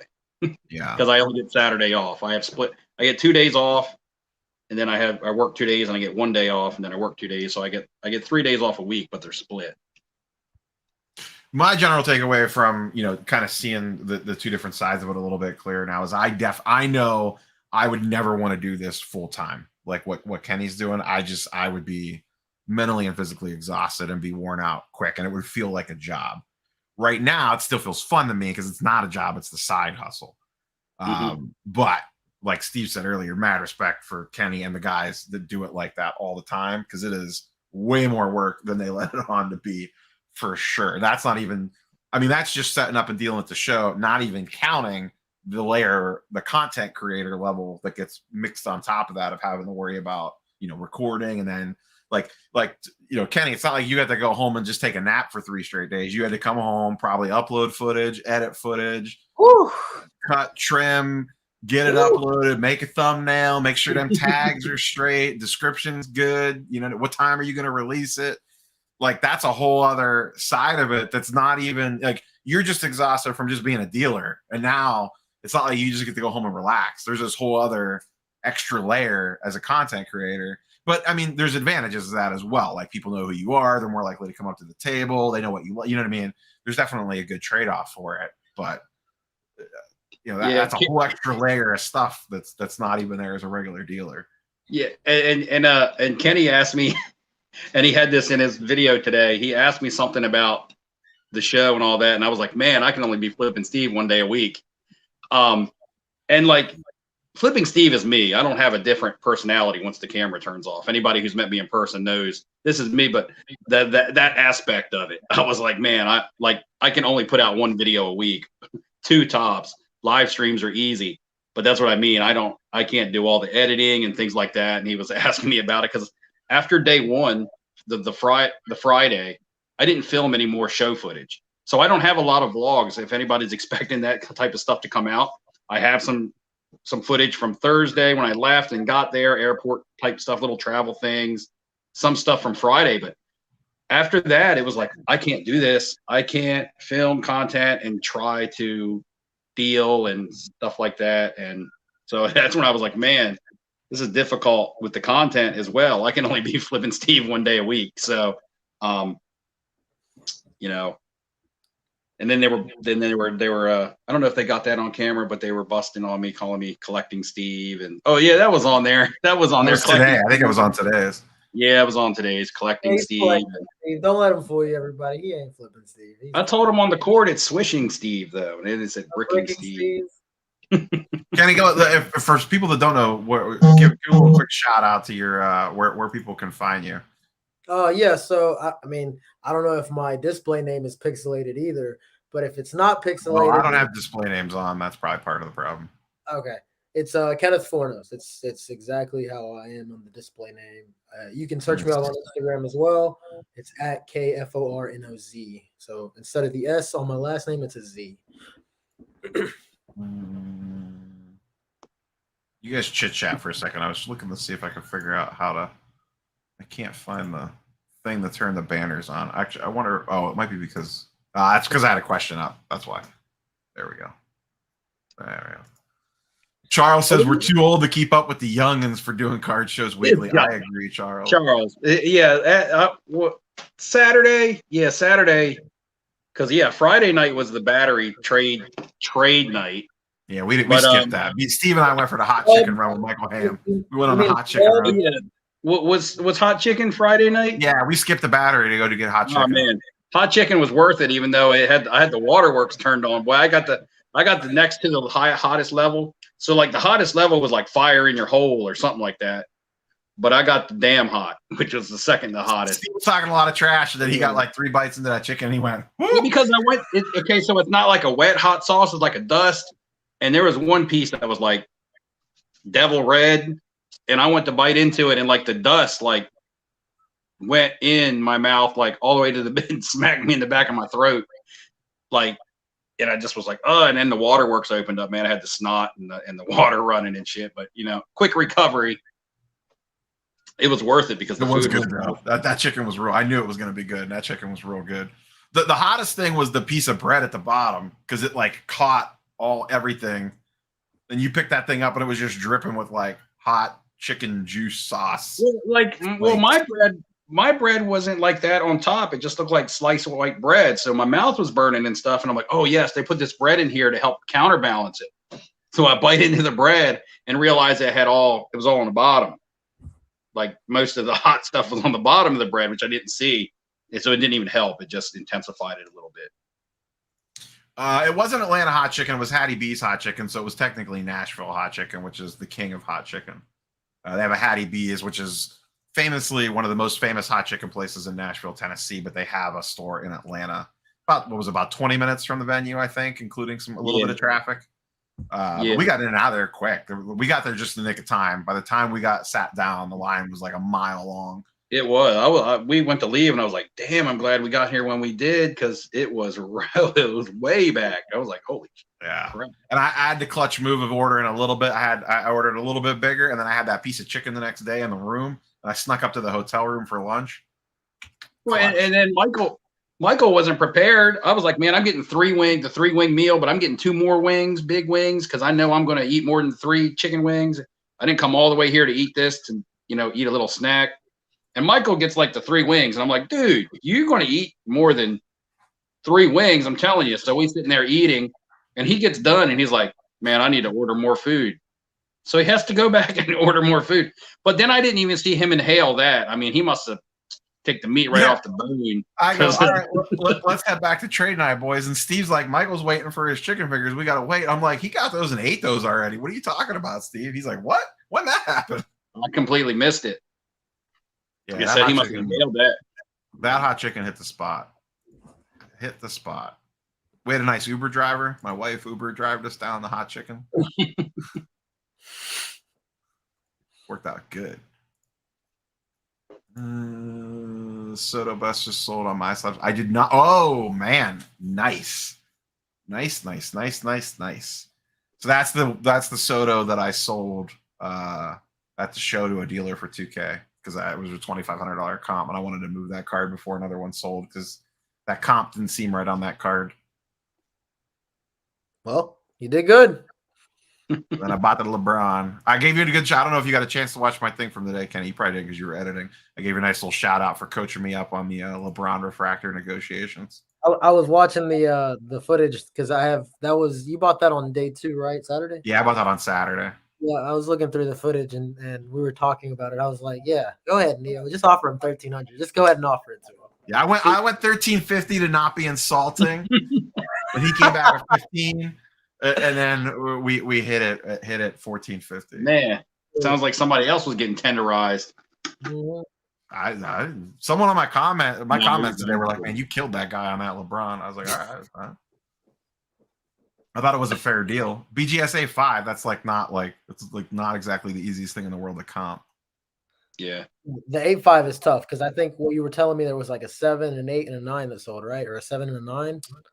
Yeah, like a PSA 7 did like 900, and like a BGS 9 did like 2K or something. I forget what it was now. That Off the top of was my head. like I said, that's like extremely tough to. So, for example, that's why whenever I was telling you in person, I was like, yeah, I mean, I'd just offer him 1,300 and see how much room he really has. Bye, Steve. Okay. And it has good subgrades too. It's a 9.5, a 9.5, a 9, and then 8 on corners. So for an 8.5, that's pretty solid. A lot of people were asking me if I was going to crack it and PSA it, but I think the 8.5 is actually pretty legit. 2 of the back corners have a decent amount of white on it, and the back of this card has black edges, so it's you're not going to sneak that one through, Yeah, I think his what was he doing it on his phone? I think his phone probably died. Yeah, he's yeah. I fat fingered the leave button when I was trying to hit the chat button. I straight ghosted you guys like I did that one night on live stream. Kenny's internet kicked Steve. Sorry, bro. Oh my. Yeah. Overall, though, I don't go to a ton of these things, but I thought the show was really strong. I mean, I would have liked to have bought more, but I could probably say that about any show. The only thing that I'll give him, I guess, a little critique on, and I wasn't actually there, so Kenny, you could probably speak to this better. The Friday night trade night seemed a little Club. Like, I don't want to say disorganized, but not really a trade night. I don't know. Was there actually a lot of deals going on that trade night? I wasn't there, so I don't want to like hit it too hard. There was a few, but I mean, I didn't get a deal. I mean, Charles. I heard they were like they stopped. There was like a waiting list to get in because they had too many people in it. Like, yeah, you had the RSVP apparently. I don't know too much. I mean, and then of course we came later to you guys, but Charles and I. Yeah. So you did get a deal done that night, just not at that trade night. You got a deal done with me. We had like a pending deal. We had like a pending deal. Yeah. But people will see in your video, I'm saying, hey, don't let the same thing happen with this that happened with the 2099. And I'm walking away. I'm walking away. You know what's crazy? Because whenever you were saying that, obviously I was in another, but I was like, all right, you know what? You're right. But you got to promise me that this deal is on tomorrow. And I was glad you shake my hand. Yeah, and as soon as we got to the venue the next morning, we just exchanged it. So pretty much. Yeah. Can we chip in and get Kenny some decorations and swag? He looks like he's in prison. Here's the thing. Usually, I'm boring, man. It's the same thing. I'm not gonna lie. If you guys watch all my videos, I wear nothing but plain colored hoodies. I'm going this week to buy a yellow hoodie. I think this video I was wearing a purple hoodie. I think last one I was wearing a blue hoodie. I just wear plain stuff, man. I'm plain James. It's not about your clothes. I think it's about like you don't have like the studio backdrop. I know, yeah, I'm boring too. Don't worry. Look, I finally put that on the wall. I felt bad. Usually it's me. Usually it's me that everybody's like, you need better lighting because I usually live stream from the other room and I don't have lighting in there and I don't have a background in there. So usually everybody's like, Steve, you need better lighting. You need a better setup. So I will say I upgraded my lighting and it made a world of difference in regards to like the clarity of I have like an actual ring light now versus just like straight overhead lights. I got the light like bouncing off the wall and shit. We're getting fancy up in here. Yeah, I finally put that Kobe poster up. I mean, I don't know if you guys remember me on the last few live streams. It was just chilling there on the floor. Yeah, it looks a little crooked from here, but it's on the wall. Hey, it's the angle of the computer, I think. If it is crooked, then I got to fix it. Please don't roast me. Yeah, it could just be the camera. I've had the Italian beef sandwich from Portillo's. I got it when I was in Chicago last time. For the National, we stopped at Portillo's. Basketball question. Who's coming out of the East, Kenny? Ooh, that's tough. I mean, I'm a Heat fan, so I got to go with my boys. My heart is saying I mean, they're Heat. Good. They're on my short list. My heart is saying the Heat. But my mind, if It's tough, man. I mean, Philly's looking real good with Harden. yeah, I know. I like that. I think they work. I just don't think they work this year. I was telling a lot of people. I still think, yeah, I just think the East runs through Giannis. I don't think Ben, Katie, and Kyrie have enough chemistry to. I mean, I think they pose the greatest threat because they have Kevin Durant and now Ben Simmons to switch off of Giannis. But I don't think they can get it right in time. You know what I mean? Yeah, I just don't trust the Nets. I think it's the Heat or the Sixers, to be quite honest. I think it's one of those two. No, Roman, Cleveland is not a sleeper. They are not. I'm sorry. Sorry, Neo. They're not. No, I mean, they're to make it out of the East. No, to win a round, yeah, maybe. Like even I'm not that high up. Steve, you got a hot take for Eastern Conference? Before you said the Celtics, Jaylen Brown got hurt tonight. I don't know how bad. No. I kind of like the Heat also. They got. It feels like people are sleeping on the Heat. No one's really talking about them. They just got a lot of depth. They got guys, in any given night, you can go to a different guy, whether it's Butler, Bam, Hero coming off the bench. They have a lot of different guys that can score, so they don't need to rely on one person. And, they're coached well. They'll structure their defense to stop, based on who they're playing. And they got shooters, good role players. That's the one thing that I think hurts the Bucks is they didn't lose, like, a lot of the meat of their team, but they lost some key, like, role players that were especially that were like huge in their championship last year. The Heat just got a lot of depth. And the Bulls, I'm not counting the Bulls out either, but I just like the Heat. I mean, we're 2 seasons removed from them being in the finals against the Lakers, correct? So the Heat went to the finals. Then the Bucks went, and now we're here again. And I think that this year's Heat team is actually better and more healthy than that Heat team that went to the finals against the Lakers. Yeah, I think the Heat are definitely on my short list. I know Kenny will probably be there. This is probably more of a question for me and Steve. Steve, would you go back / set up at the next Atlanta show in 6 months based off your experience this weekend? I think I know the answer, but yeah, right now, definitely. Everything's circumstantial, but if I could honestly, say I would, if given the opportunity, yes, I would. Considering Atlanta's annual? Twice a year. Twice a year. So yeah, even twice a year. One will be in the fall.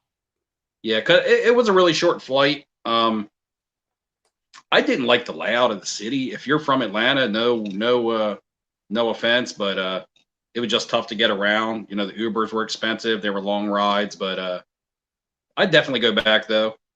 Definitely go back. I'd do it all over again. I enjoyed the show setup, like we kind of talked about earlier. Like staying in the hotel on site, like access to the show, like from that perspective, all that stuff was so easy. Like everything was just right there. I mean, I know you guys were across the street, but you said earlier that you would switch that up and stay at the on-site hotel.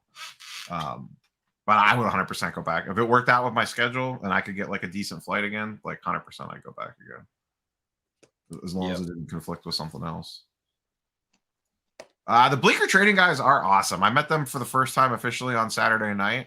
I had no idea they even knew who the hell that I was, but they actually came up to me and they're like, "Hey, we know who you are. We'd like you to do it." Kenny and I both filmed a quick little thing for them. I don't know. Do you have any idea where that's going up at?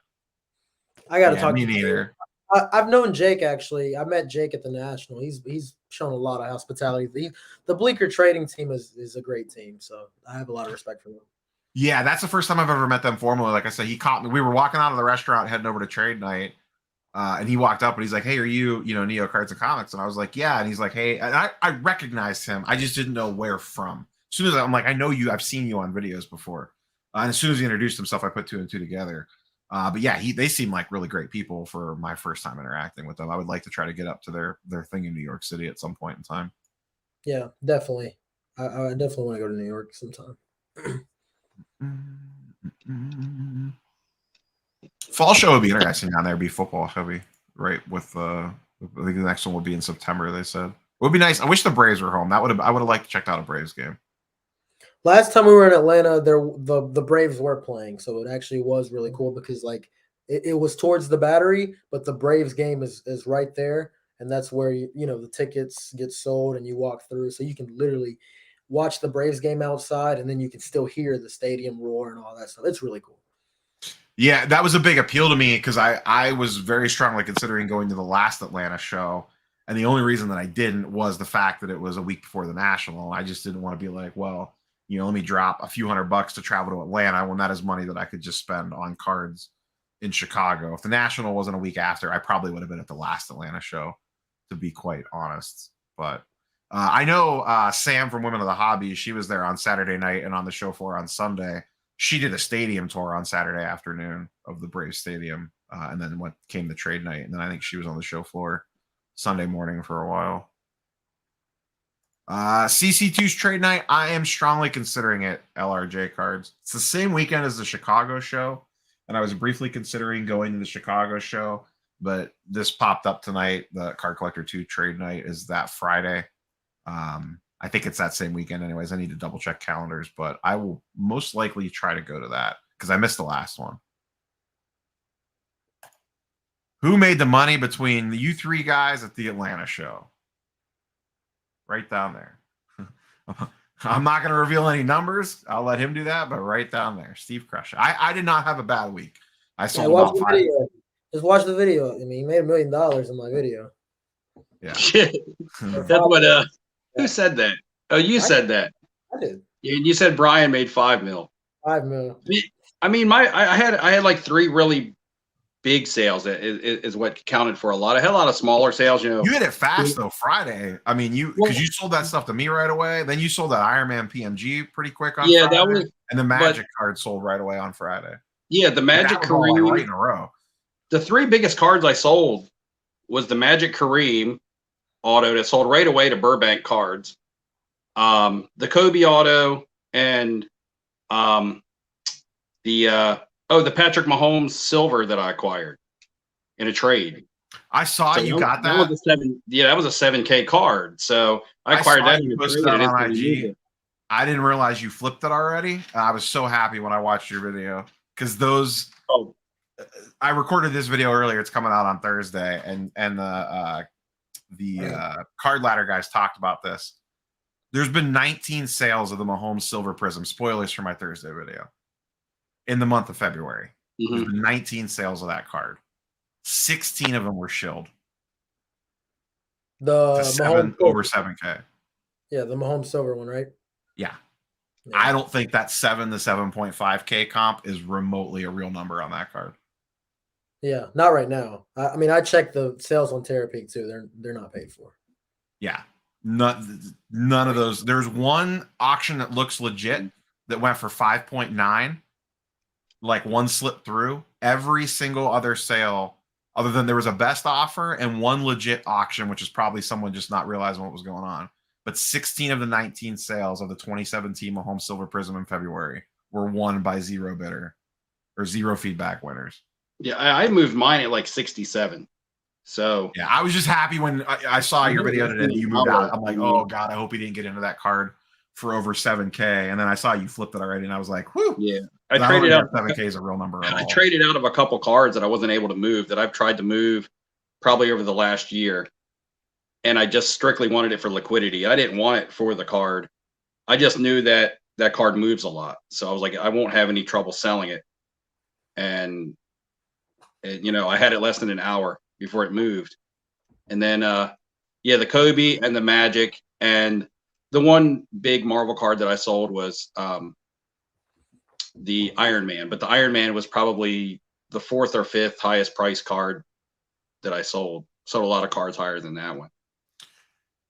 You don't have to reveal the numbers. What was do you know your percentage split, like, of total sales? What was Marvel versus sports cards? Like, was it 70-30, 60-40? It was a lot more sports. Okay. It was a lot. I figured because you sold a lot of higher end sports stuff. And the Marvel that did move was like the low end stuff. It was like the vibraniums, like I was talking about earlier. I might have sold like probably 6 vibranium cards, but they were more like $150 to $200 sales, as opposed to the sports stuff.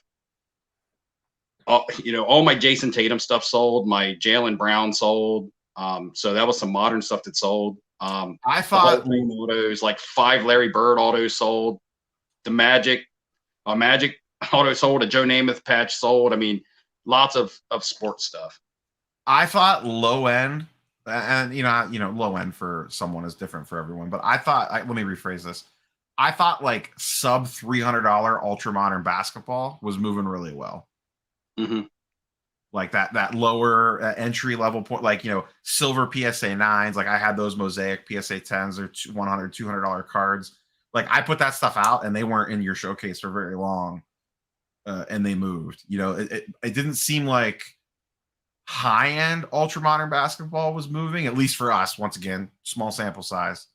But lower end ultra modern basketball or lower priced ultra modern basketball was moving fast. Well, like, and your buddy Gene, right? And also watching the channel and stuff. He came up and had some. I was like, I got a little bit of space if you want to slam a couple cards in here, if you want to hang out. And he was like, sure. And he sold, I think, 3 Darius Garlands out of the case as well. I just, for the heck of it, I was just, yeah, sure, you can throw some case. I was very easy with my space. If people wanted to put cards in there, I would even take some of my cards out to give some room. It was all just a fun and good time for me. I got to give Inglorious a ride. I know Kenny's going to Dallas. Steve and I won't be at Dallas, but Inglorious, well, I got a bone to pick with him first, but I got to give him a quick shout out. That Cavs hat back there, he hooked me up with a little gift, a little Ty Lue autographed Cavs hat that he picked up at the show, prominently displayed back there on top of my Tim Couch autographed helmet. But Inglorious is set up literally 8 inches away from me and Steve, watches both of our channels, comments and live streams on our videos all the time, and doesn't say shit to us for 8 hours. I know. At the end of the day on Friday, he's like, hey guys, what's up? By the way, I'm Inglorious. I watch all your guys. We're like, what in the hell? You've been sitting here all damn day and you didn't say anything? He was sitting right next to us. I was like, holy crap. Because I wanted to meet him. I was like, you're going to be in Atlanta. Cool. I want to meet. And like, he's sitting right next to us, back to the left. Right next to us. He does all of his videos first person, so I had no idea what he looked like. And you even got my attention, and you were like, that's Inglorious. I was like, well, holy crap. He's been there all day. Yeah. Inglorious was closer to me than that Sentinel is back there and the Slave One. He was closer to me for 6 straight hours than those. I could literally reach. I bumped into him probably 5 times getting in and out of the booth. Yeah, I said, excuse me multiple times. I was like, excuse me, my big ass got to get through here. Yeah. Not saying like, hey, by the way, I'm Inglorious. You guys know who I am. Yeah, right. Sheesh. Hey, I told Kenny that if he's got me in any of his footage saying sheesh, that he's got to edit that out because I'll lose my 35-year-old and lower or and higher demographic. So yeah, my YouTube demographics don't like my demographic. That's all my demographic. Steve, you brought that heat. Steve was cracking me up at dinner. I talked about this earlier about him. I'll talk about it again. When we were driving back, and he said something about bringing the heat, and me and Michael Ham were laughing. He's like, I got to learn that young talk. He's like, I'm hanging out with Kenny and Roth. I got to learn to talk young. Well, I texted Kenny. I was like, Kenny, what heat are you bringing to Atlanta? And then I told you guys, I was like, yeah, I texted Kenny. I was like, what heat are you bringing to Atlanta? I said, but that's because that's a different lingo. When I'm talking to you guys, I'm just like, hey, man, you bringing any good cards to Atlanta? And when I talk to Kenny, I'm like, are you bringing any heat to Atlanta? And I literally texted him back. I said, I was like, bilingual. Got to speak young and you got to speak old. Oh, man. And that's what was so fun about it. It was so diverse, man. It was just, and they accept me for being they accept me being the old guy, which is cool. That's just they like to pick on you. That's all. Steve, blackjack, baccarat, or both, or neither. Well, what's better for? It just says, do you like? So I don't really. I take this however you want, I guess. Yeah, I don't play them. As far as like, if you're a casino employee, pitting or flooring, baccarat is hell. Blackjack's a lot easier to supervise and even deal. To play, baccarat slightly in the player's favor, even though blackjack's strongly in the player's favor. Especially if you get a good shoe running on either game. But if you get a good shoe running on Bach, it can really hurt the household. But we don't have many Bach games in my casino because it's just, and Bach's kind of dying. You kind of go to a lot of other, lots of newer casinos opening up aren't bringing that game in. So, but I don't play either unless I'm on like a cruise ship or on vacation and they have like a $5 table. And the only reason I play is so that I can play for myself and the dealer, because that's how the dealers make their money, through tips. So I will sit down with like $300 and I'll look at the dealer and I'm like, okay, I'm going to play for me and for you. And I'm going to play till I double my money or until I lose all of this. And we're along for the ride and see what happens. If I win 600, I'm going to go. If I lose all 300, that's fine. But at least you'll make money even if I don't. And that's kind of the way that I play, just for fun and to, let the dealers make some money, because that's how they pay their bills. I once did that. So, Fire Sports Card says Inglorious was starstruck, so he had to work up the nerve to say something to the legendary Flipping Steve and Neo and Kenny Fornos. Steve, are you confirmed yes for Philly show, or are we still in a maybe category? No, as of right now, yes. Well, me and one of my friends that I used to work with that lives in the same neighborhood as me, we're going to ride up for Saturday. Stevie says Steve's the silent assassin.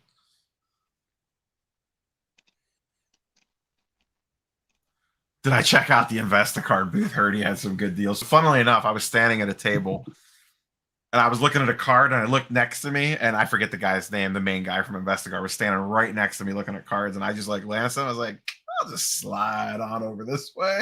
And then I kept joking with Steve. I said, if I just disappear, the HGA guys took me out. Like they just. Oh yeah, you said, yeah, you're like, I'm surprised HGA doesn't have a hit out on me. Yeah, I will say, so people asked earlier about were people doing a lot of on-site submissions. CSG and HGA, I believe, were both taking cards, and I didn't really see much of a line at either one. The HGA booth looked a little dead from the times that I walked by it anyways. I don't know, maybe there was a big line there at some point in time and I just missed it. What's that, Kenny? I passed by and I literally did not notice till I think the last day that they were even set up. I'm sorry. I didn't. Yeah, I skimmed by once and was kind of like, "What's that? InvestiCard?" I didn't even see InvestiCard. I saw the sign that said "loans for your cards" or something like that, credit line for your cards, something like that. And then I looked up and saw the InvestiCard, but then I just kept on strolling by. Yeah, I don't know where Dakota wasn't in Atlanta, so he doesn't get to come on the Post Atlanta live stream. Justin, I see you in chat. We're gonna wrap pretty soon, but if you want to pop on for 10 or 15 minutes real quick before we finish up, I sent you an invite on the old IGers. Where do we go with chat here? Anyone surprised the SCI Hits NFT app failed? I'm not an NFT guy, so I can't say that I'm surprised or not surprised. I guess I'm not surprised. I'm not an NFT dude, but I see that he made that right with everyone that did seem to give it a little bit of try. PSA numbers were down last week because they were closed for President's Day, Romans. That's why. They were only at a 4-day work week last week. So if you're looking at like gem rate stuff, there's a specific reason why they were down last week, because they were closed on Monday. So I got Russian hackers in the chat really quick. InvestiCard always has like 100K in their showcase. They were actually set up like kind of catty corner from us. Like you could see their booth from our booth. They were like off to the right, like that, like right in front of the basketball court, I think is where InvestiCard was set up. Yeah, I think the only thing about it was Friday, was that down at that end it got super loud with the basketball game announcing and stuff going on, and the music. Like I literally was losing my voice Friday just trying to hold conversation. I think Saturday rough. They turned it down some, because I think some people the music was a little too loud on Friday, but I think they got feedback on that and definitely kicked it. It was a lot better on Saturday. And they also had to move people from their tables on the one end, because eBay built a big clubhouse in there, like a big fort, and it blocked off people's end. People who had end caps, now that traffic was just going to pass right through because that big eBay display was kind of in the way. And I know on Thursday during dealer setup, some people had complained and they were trying to like relocate them to a better area. I got Justin in the back. I'm going to add him into the stream real quick, but I'm going to throw this question to you. What's up, Justin? Spidey Jew 09. BGS overstepping, they're making PSA appealing again. Kenny, I know you use BGS still on occasion. Do you feel like, are they just like super niche now? Like, are they like a very specific tool in the toolbox that you're only busting out every so often? Actually, I did a BGS video for tomorrow because I see they re-announced standard service opening back up again. But like, where are you at with BGS? I know that you like using the raw card review as like a quick little like glance over, but like, for submitting cards for actual grading. Like, what's your qualifications to go BGS or PSA? If I don't think it's PSA 10, and I think it's like there's something small that's stopping it, I'll get a 9.5. I'll send it to them, and I'm happy with that. Like if there's some small flaw, little thing that you think is they're it's not gonna make yeah, it past. it's like nah, they're definitely gonna hit it. Beckett typically doesn't hit it. Yeah, they just seem like they've lost. I feel like of all the main companies since the boom, they're the ones that have lost the most ground, like over the last 2 years. In my opinion, they just. Yeah. I think the biggest thing they still have going for them is the raw card review. A lot of people don't like that. They're like, it's a waste to pay $40 to get your card pre-graded or whatever. But if it's a really, really high-end card or a nice card, it's worth it because, you know, you can spend high dollar to send it directly to PSA. And then if you don't get the grade that you want, you're going to hurt on the card. So it's like, or have to snap it as opposed to getting a raw card review. And then if you really do get a good grade, you can take it out of the raw card review and risk it with PSA, or you can just go ahead and send it directly to BGS, where a majority of the time they're going to slab it at the raw card review that they give it to you. So you already kind of know what you're getting. For a $40 fee, though, I think there's really good situations where that can be used. A lot of people don't, but I do. Yeah. Kenny, do you think it's smart to send PMGs, Beckett, just to potentially sneak out that extra half-point grade? Yep, the 8.5. I think the 8.5 is so much stronger on some stuff. I think honestly, Beckett, like if you have a feeling that you're gonna get like a PSA 7, I don't know what it is, but you can sneak that 8.5 with Beckett, and it's gonna look way better. Yeah, I wonder if I should crack my Spider Gwen and send it to Beckett. It kind of goes the same way with 8s to 9s. You know, a PSA 8, you can get a BGS 9, and those are still carrying a premium as far as anybody can tell. Mm-hmm. Yeah, for sure. I'll throw it down to you, Justin, because you just joined. I was going to wrap it at 2 hours, which is 10 minutes now. We'll go a little bit longer since you just popped on. So This was, correct me if I'm wrong, this was your first big show setting up. You've been to the Dallas show before as a vendor or as a walker, correct? Right. I've been to Dallas twice as a walker, first time setting up. So what was your thoughts / I'm sure you'll put a video out about this, so you don't have to spoil anything. You don't have to go too crazy, but just generally speaking, what was your thoughts on the I got to haul these cards halfway across the country and set them up at a table for 2 straight days? Let me tell you something. I was absolutely war slap out. Literally war slap out. The tote that I had carrying the cards, day 1, the wheel breaks. So I have to literally drag it in every day. And if I didn't have help, it would have been just the worst. So I definitely had a lot more fun as a walker than as a vendor in terms of like the energy, so to speak. I like being on both sides of the table. I would do it again. I would probably take 2 cases of cards rather than 4.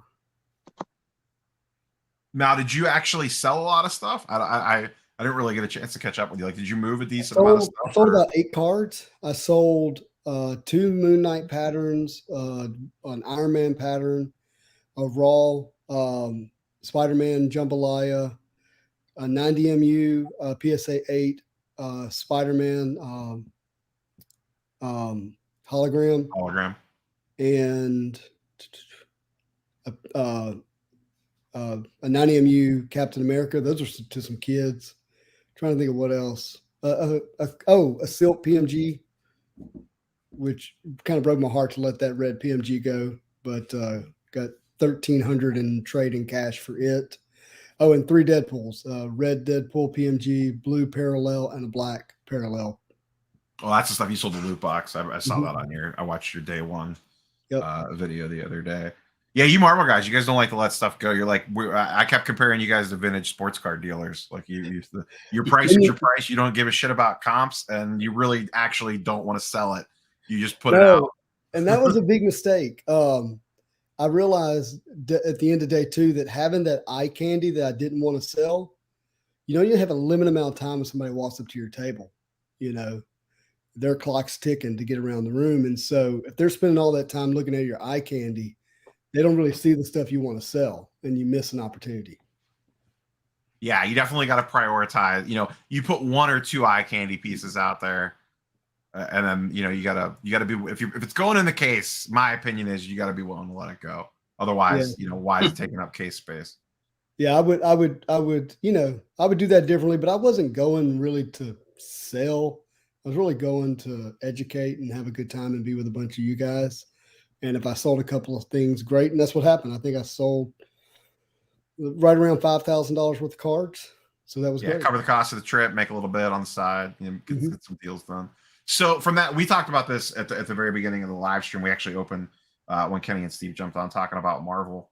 So from your perspective, setting up with a table full of Marvel at a sports card show, what were your general interactions like with, I'm going to say, like the people that aren't necessarily in the know about, like the non-us, like, the people that already have an idea of what's going on with Marvel, but just generally speaking, did you have a lot of people that were just there for sports cards come up and be like, can you explain to me why these were $500 3 months ago and now they're $5,000? I had one guy make an offer to me on the card. When I told him no, he then told me why Marvel was crap. But I thought that was fun.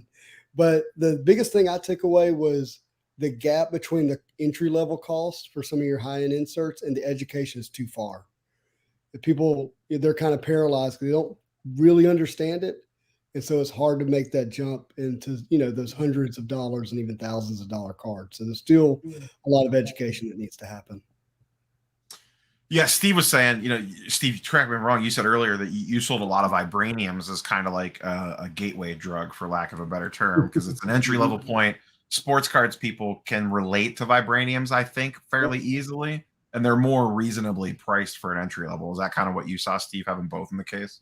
Yeah, so let's use Scarlet Witch for example, because she's pretty popular right now, and she's an affordable character. She's not Spider-Man, so she's popular. So I had a red PMG, I had a Radiance, Vibranium Radiance, a Vibranium Refined, and a 2016 Masterpiece Purple out of 199. So someone comes up to the table and they want some Scarlet Witch cards. Well, they're new to Marvel. They're like, I'm starting my Marvel collection off. I like Scarlet Witch. And the PMG is automatically, I can't come in at an entry level of that. That's how they're coming across to me.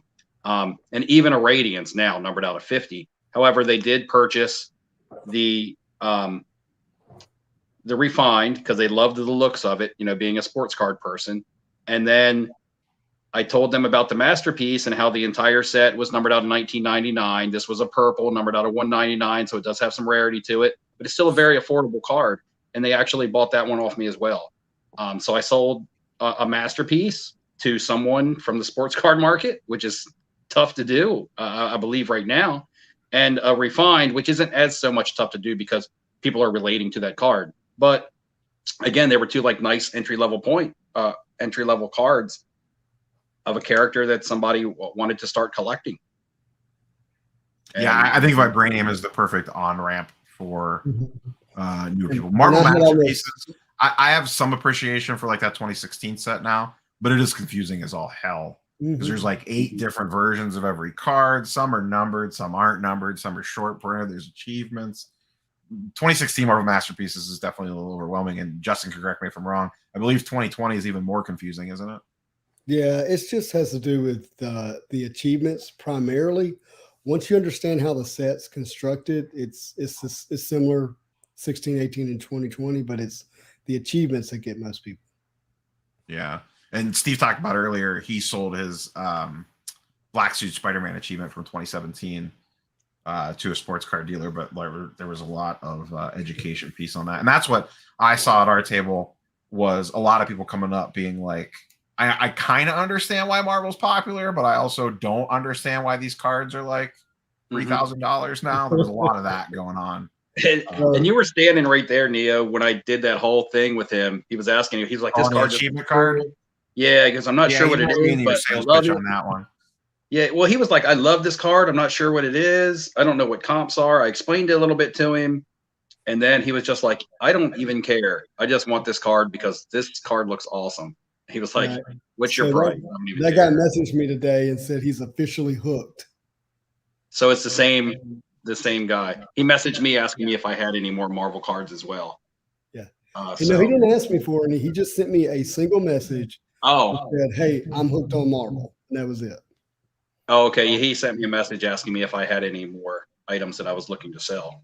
So I'm very curious to see. I mean, it's not something we'll ever really know per se, but how many people were like that guy that got at least intrigued by Marvel just by seeing the, what was there, probably 4 to 6 tables fully dedicated to it, with not just like you'll see like 90 and you when you walk around at a local show or whatever on occasion, but like actual legit either mid-tier to super high-end stuff. How many people get the itch kind of like that guy did, just based off seeing the cards and having conversations with us and others that were at the show? I can say that it seemed like the demographic that didn't even give it the time of day, that looked at it and just hauled ass, didn't like seem like they cared at all, was the really younger crowd. Your 15 to maybe 20-year-olds that are walking around and still going after ultra modern basketball and things like that, and that's all they really care about. Or maybe Justin Herbert and a lot of your really new players, they're still looking, and those are the people that were buying like my Jason Tatums and even my Karl Anthony Towns and stuff like that. But they didn't want or didn't seem to show any interest in the Marvel stuff or even have questions or anything. But it was like the 23 to 24 and up that have some kind of intrigue about it. That old man game. Yeah, I think that's content driven, to be honest with you. I mean, card content, sports cards specifically, is a lot of fun. It's all over the place. And Marvel is still figuring itself out in a lot of ways. I think that has a lot to do with it. Kenny's going to show them Kenny's the young folk of the group. He's going to expand, open their minds to the Marvel card stuff with the young talk. The young talk. This is that Marvel heat. We got that Marvel heat right here. Sheesh. Straight smoke. The young talk. We're going to wrap up here. We got 2 hours. That's about as long as I wanted to go, and I got an early morning for work tomorrow. So, chat, you were fantastic tonight, roasting Kenny Fornos' internet and with the questions all night. Kenny, we'll go around the horn here. I assume you have a day 2 Atlanta vlog coming out sometime tomorrow. Yeah, I'm actually almost finished with it. Hopefully tomorrow. We'll see.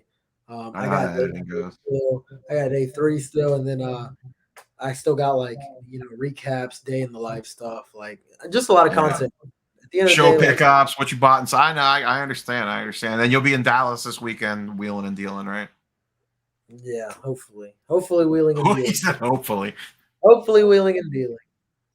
Steve, I assume you're gonna have I saw you posted the one Atlanta video today. I assume you're gonna have like an in-depth, like your thoughts and dealer perspective and stuff. I know you do like one video a month, but it'll be kind of like what we talked about tonight. It does have a little bit of vlog type, live-ish type footage in it, but it's nothing like Kenny puts out. And it'll just be recapping some of my trades, some of my sales. I didn't really have a lot of buys. I don't think I bought a single card from a table. But not all of them, just because that would be a long video. Not, that's a good thing. But I mean, just some of them, some of the highlights, just talking about the show. But it'll just be part 1 of 1 pretty much. So, that'll be that, wrapping that up. I think people are going to be very curious for your in-depth thoughts about the dealer side, just since that was something you really wanted to knock off the bucket list. Yeah, I think people are going to be very curious for that for you. Justin, I know you did like a day 1. I watched that one. Do you have more? I assume you have more Atlanta content in the pipeline somewhere along the ways. Yeah, so I got day 2, which actually should load any minute now. Hot off the presses. So I think it's I enjoyed editing it, and it was fun. I'll have a day 3, and I may do kind of a wrap up thoughts about it. I still got some thoughts to really reflect on some things that happened. I'll share with you guys off camera and get your thoughts and see if I want to go public with it. But basically had some people coming after the gold 101, and which was interesting on day 3.